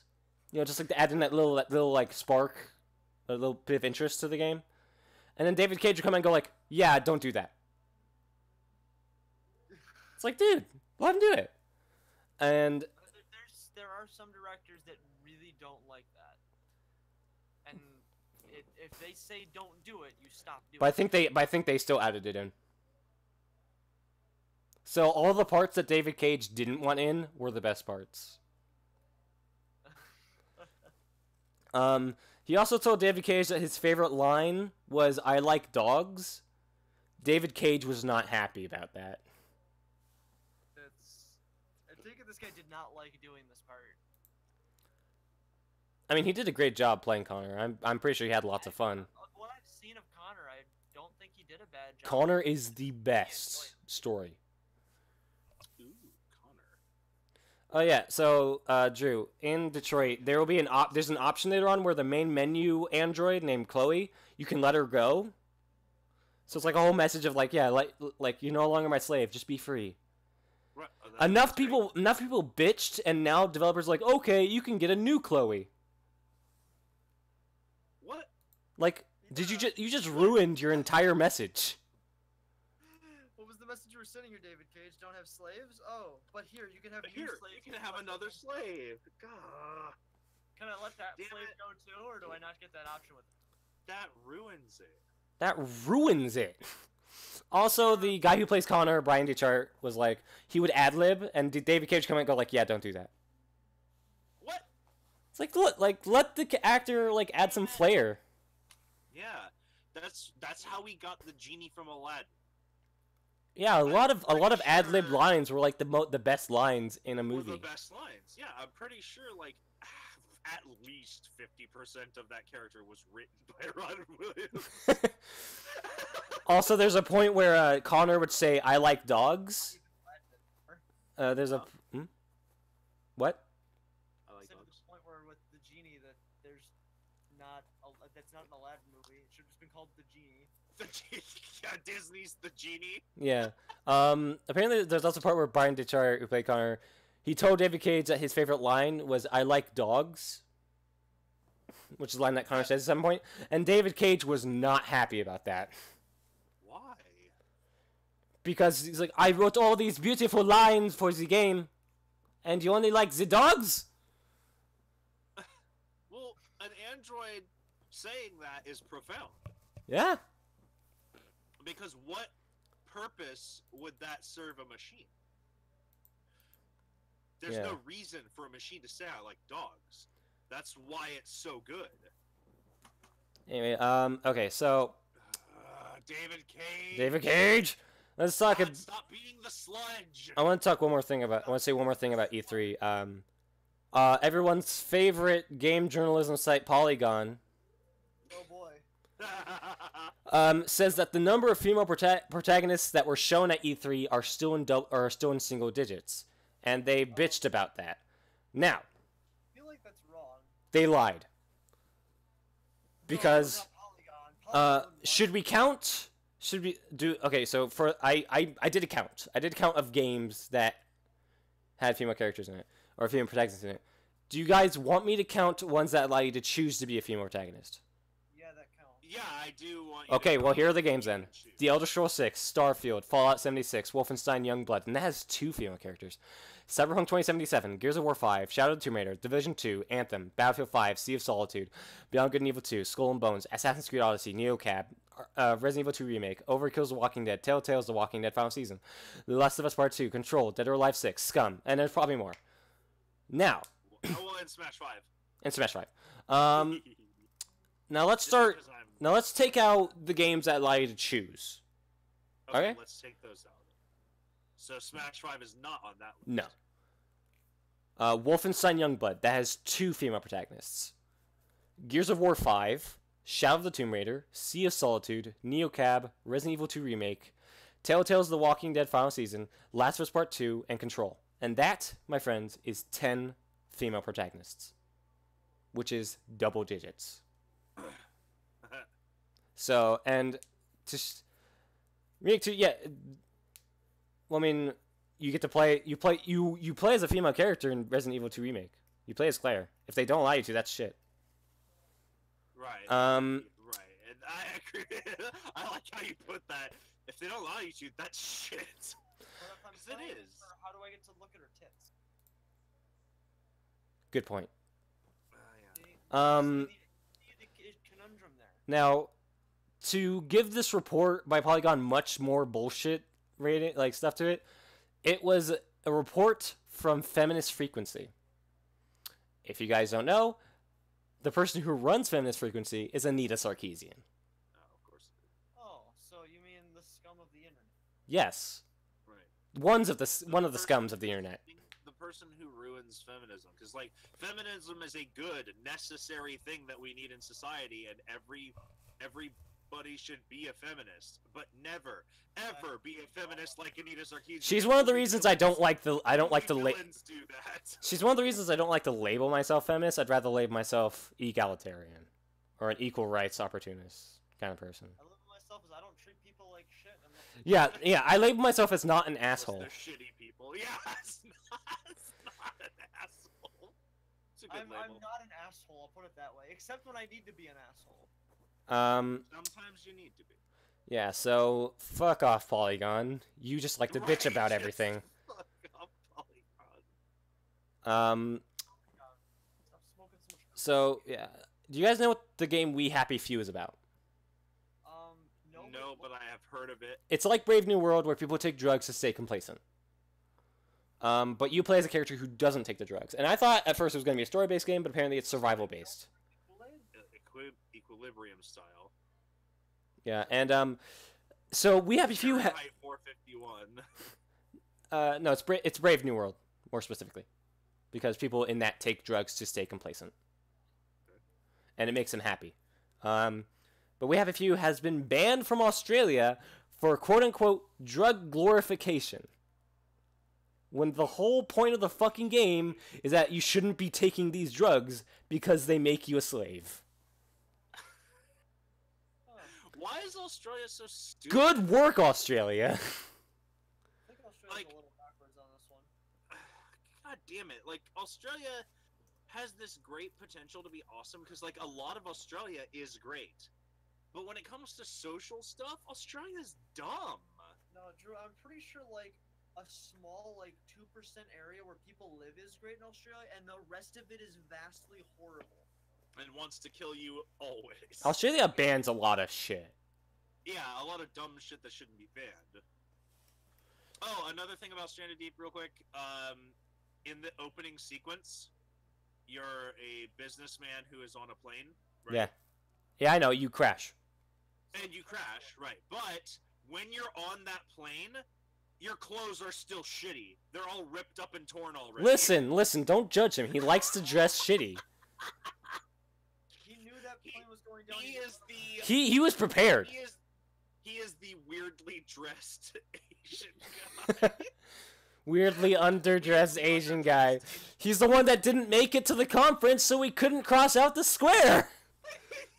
Yes, that's who he is, because his plane crashed. We figured it out. We figured it out. Oh, that's funny. All right. Anyway, let's see. Yeah, we have a few more things though. Ex-CEO Kazurai, which is a joke Twitter account that I love following because they just love throwing shit on everyone. Sadly, they have closed down. Oh. He said this was going to be his last E3, so it was a long time coming, and I just want to say, like, great job keeping us all happy and laughing, because it was a really good Always Twitter account. important. Yeah. Next, let's talk about how Chris Hardwick is a piece of shit. Okay, let's do that. Who's Chris Hardwick? Do you guys know who Chris Hardwick is? I know he's a piece of shit, but He's apparently, like, I think he's like a CEO of the Nerdist. He hosts The Talking Dead. He was Otis in the Barnyard movie. Oh, okay. He was basically known as like a huge fucking nerd, and he's like friends with Will Wheaton, so that's how much know of a fucking nerd he is. He's friends with Will Wheaton. He's automatically a shithead. You ever met What? Will Wheaton? Will Wheaton's awesome. No, he's not. No, Yes, he is. He's a dick to literally everybody unless he really likes you. Will Wheaton. Yes, he is very. Yeah. He's very. I'm selective gonna about have who to he- research that. Yeah, he's a dick. Unless he really likes you, he doesn't fucking give a shit about your existence, and you can go fucking. He's one of those male feminists. The ones that probably abuse women behind the scenes. Like Chris Hardwick. Like Chris Hardwick. Yeah, because apparently... Right, it's spinning back around to Chris Hardwick. Yeah, Let's talk about Chris Hardwick instead of yeah. Will Wheaton. Well, I'll yeah, let him out. when Will Wheaton's time comes, we'll talk about him. Anyway.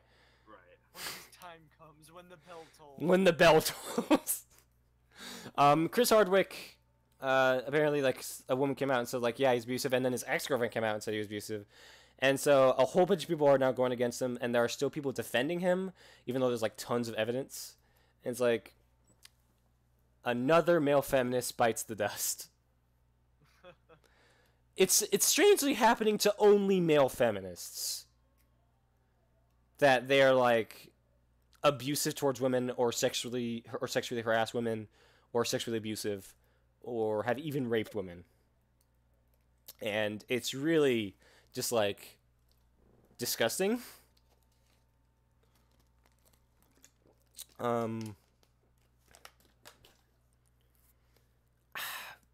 don't know what's, like... I don't know what to say. This is just... I guess just stop raping. Don't be a people. piece What of the shit! fuck? What the fuck is wrong with everyone? Just don't be aware. And people are even saying, like, Will Wheaton knew he was doing this. But I guess we'll have to wait for that to be announced. Let's see. Because we didn't know Johnny Depp was a piece of shit, but it turned out Yeah.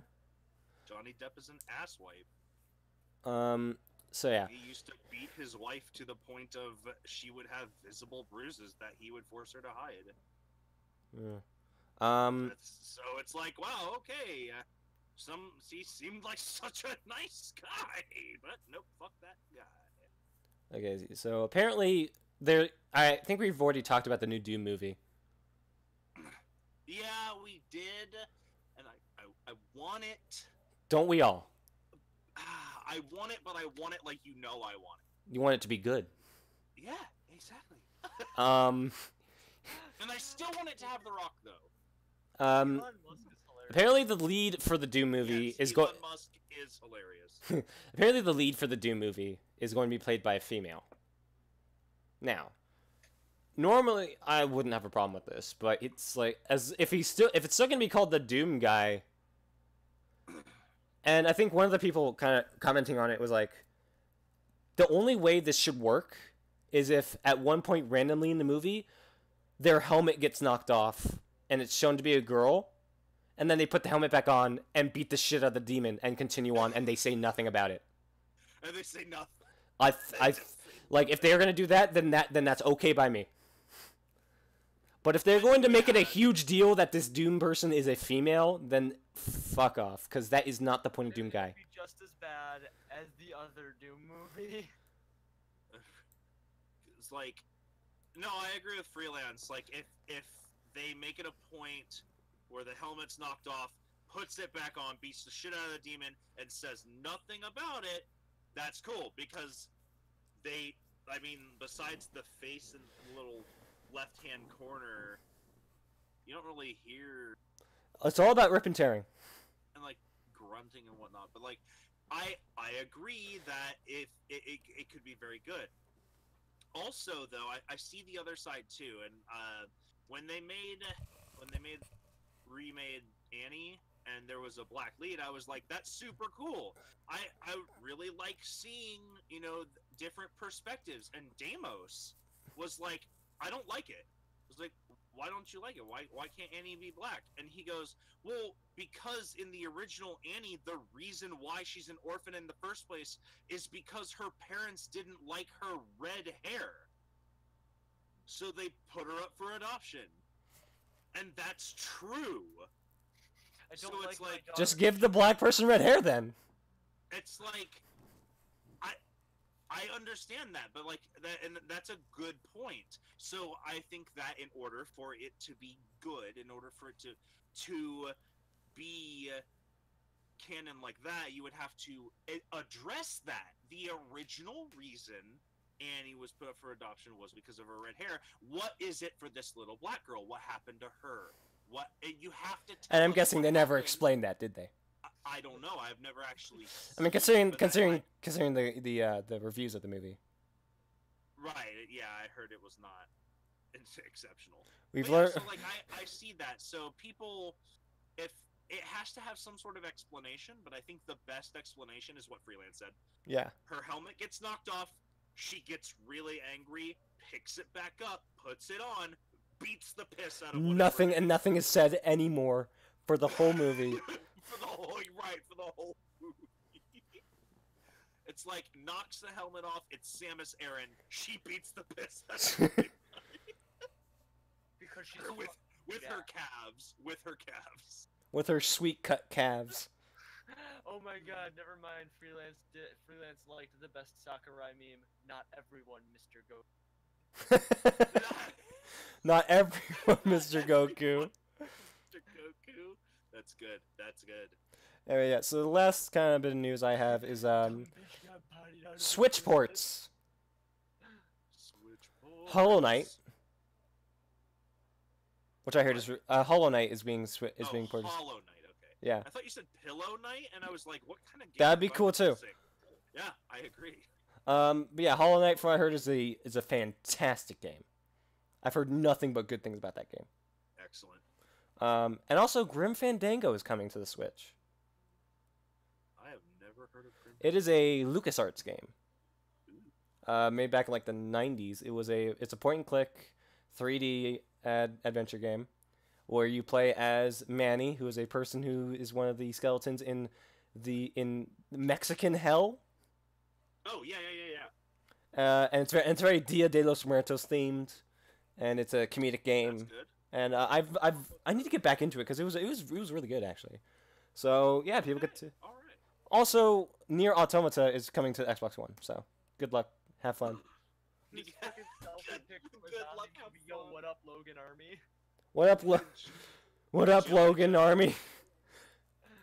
Was that something I liked? Monster. Yeah, but that is it for news stories that I have. Do you guys have anything? I do not. Nothing that I particularly have. How about you, Spec? Spec. Specs. Every time you're silent, we're gonna do that now. The only thing I know of that I didn't mention that I thought was really well done was how Reggie Fils-Aimé called out all the leakers and stuff, and how they. Oh yeah. He's like, we work hard to keep these like secrets so we can surprise our fans and make them happy. So we are really disappointed when people leak out our stuff. Yeah. Fuck off, leakers, you asshole. Yeah, so if you're one Yeah, of those people that leakers. makes content and like specifically dedicate your time to finding this content, telling everybody about it, so you get your 15 minutes internet fame. Fun fact, not worth the 15 minutes internet fame because everyone forgets about you in about 20 seconds. It is 100% not okay, but like if you want to data mine that shit and keep it to yourself, you do you, man. Yeah, if I were to find like some big leak of a game that people have been waiting for, I'd be like, I'll let them figure it out. We'll figure it out Right. just like we do every Saturday. Yep. I might just go on my Twitter and go like, ooh, found something. Right. I was data mining and I found something. But you guys will find it out later. Yep, and I know and you don't, and I'm not telling. I'm not a fucking leaker, and I'm not gonna ruin your day and everyone else's by spoiling it. Yeah, like, thanks, Walmart. Fucking Walmart. Oh, hey, yeah. Speaking of Walmart, real quick, just as a little ending side note, I'm losing my job. Oh, is everything gonna be okay, man? Yeah. What? Is everything gonna be okay? Oh, yeah. I'm sorry. I should have prefaced that with everything is fine. I am going to be all right. It does blow ass though. However, my job. What is happening to me is something that I want to happen. everywhere, but I'd rather it have happened in a different way. I am being replaced by other people. I'm being replaced by the DirecTV people. So all the people in Sam's Club, all the Connection Center associates are being replaced with the DirecTV associates. They're the ones that are going to sell phones.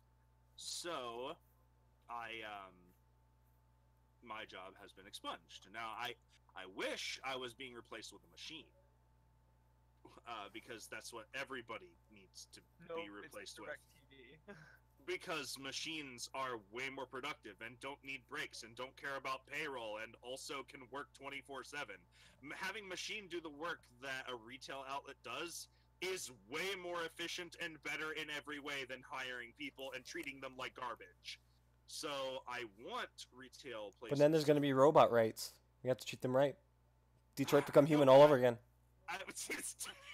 If Dayton become human. And then you know where we end up from there. Then we end up with the Omnic Crisis. And then we come up, and then we come to the, and then we come to like this, and then we all find out that we've been written by shitty David Cage. David Cage. Turns out we are part of a David Cage story. We just haven't known it. We just don't know it yet. And he self-inserted his own character into this one. Yeah. We figured it out 3 times in this whole this episode. Oh, that's so funny. Yeah. This whole time we've just been David Cage. Now we're all sitting here waiting for Papa Jeff to come save us. Oh, Papa Jeff, please. But yes, so I'm losing my job, but everything is going to be fine. I'm going to take a severance package, which will hopefully allow me to jumpstart my VO career, because I'm going to do voiceover and try and make money doing that. I'm going to, with this severance, I'm going to have enough money to actually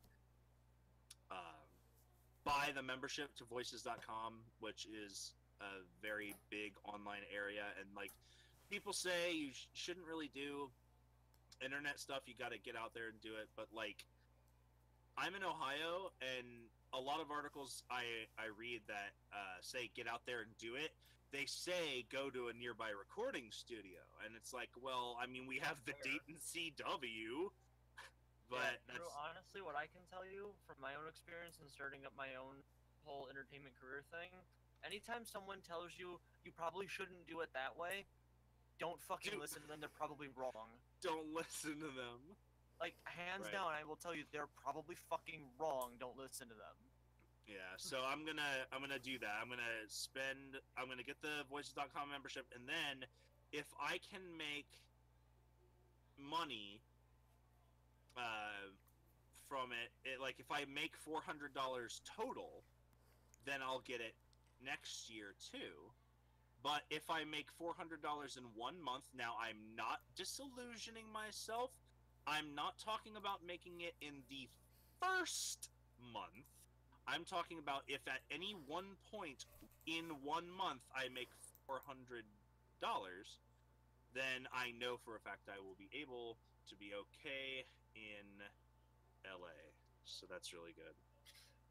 You're thinking this a hell of a lot further than I am. I'm not even. Yeah, that's my plan. So I'm really happy that I have a plan.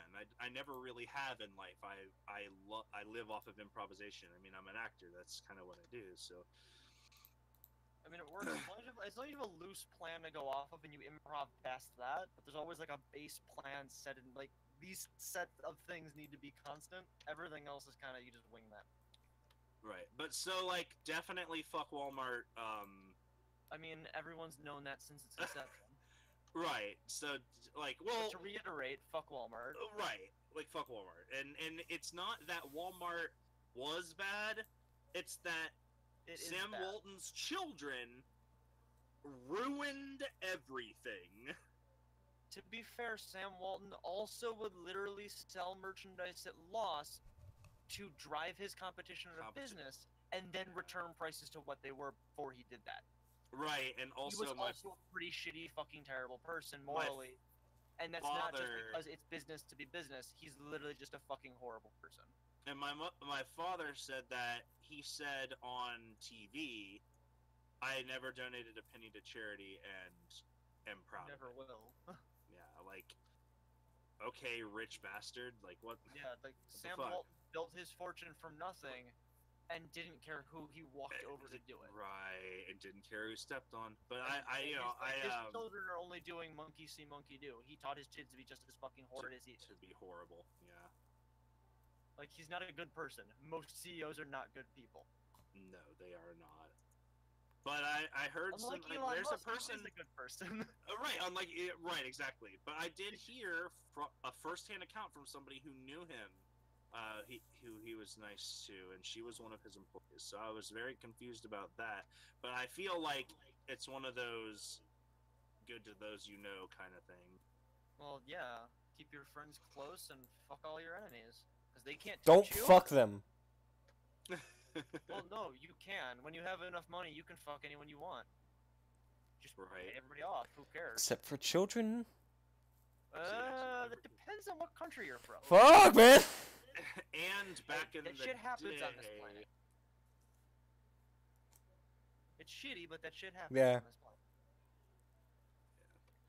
But yeah, so I am gonna be okay. I'm gonna take a severance package. It's probably gonna be garbage, but I am gonna I'm more take the surprised that package. you're saying you're actually getting a severance package. It's fucking Walmart. You're lucky you're getting. You're lucky they're at least telling you you're losing your job. You're lucky you're alive. They closed 63 Sam's Clubs across the nation and didn't even tell them. They put a sign up that said, "Hey guys, you don't have a job. Bye." Store managers. They could have just killed they you. lost their job. Yeah, they So could. yeah, They like, could have just. you're killed lucky you're at least being told you're losing your job. You could just show up to work one day. Oh, hey, by the way, we replaced you with DirecTV. You don't work here anymore. Oh, look, a gun. Yeah. Oh look, a gun. We stab you. I a stabbed gun. you with the gun. Ow. We stab you with a bullet. Yep, I'm gonna yeah. I put the knife in the gun barrel so I can stab you. It was a puncture wound, so being a puncture could be considered stabbing. You dip the gun barrel in the pasta sauce so that you can go to Flavor Town one last time.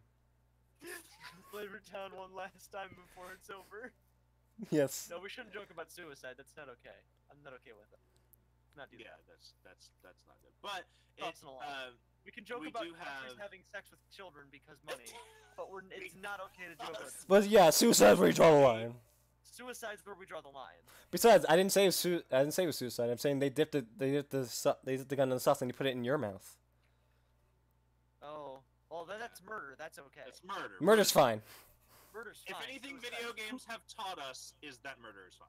Yeah. Murder is okay and suicide I'm is not. I'm a murderous asshole. Keep living on. So you can murder more people in video games. In video games, only in video games. I feel like we have to specify that in 2000. Only in video I games. feel like we shouldn't have to specify. Sorry, I 2008. said that wrong. I feel like I have to specify that in this year of our Lord 2018. Wait, which lord? Todd Howard, Kojima, Reggie. Which lord is it? It's a lot Yeah, of I don't know lords. which deity you follow because there's several of them out there. Several of them. I don't pretend to know how you follow your religious preference I to don't. the video games. Don't pretend to know. I like our show. Yeah. Yeah.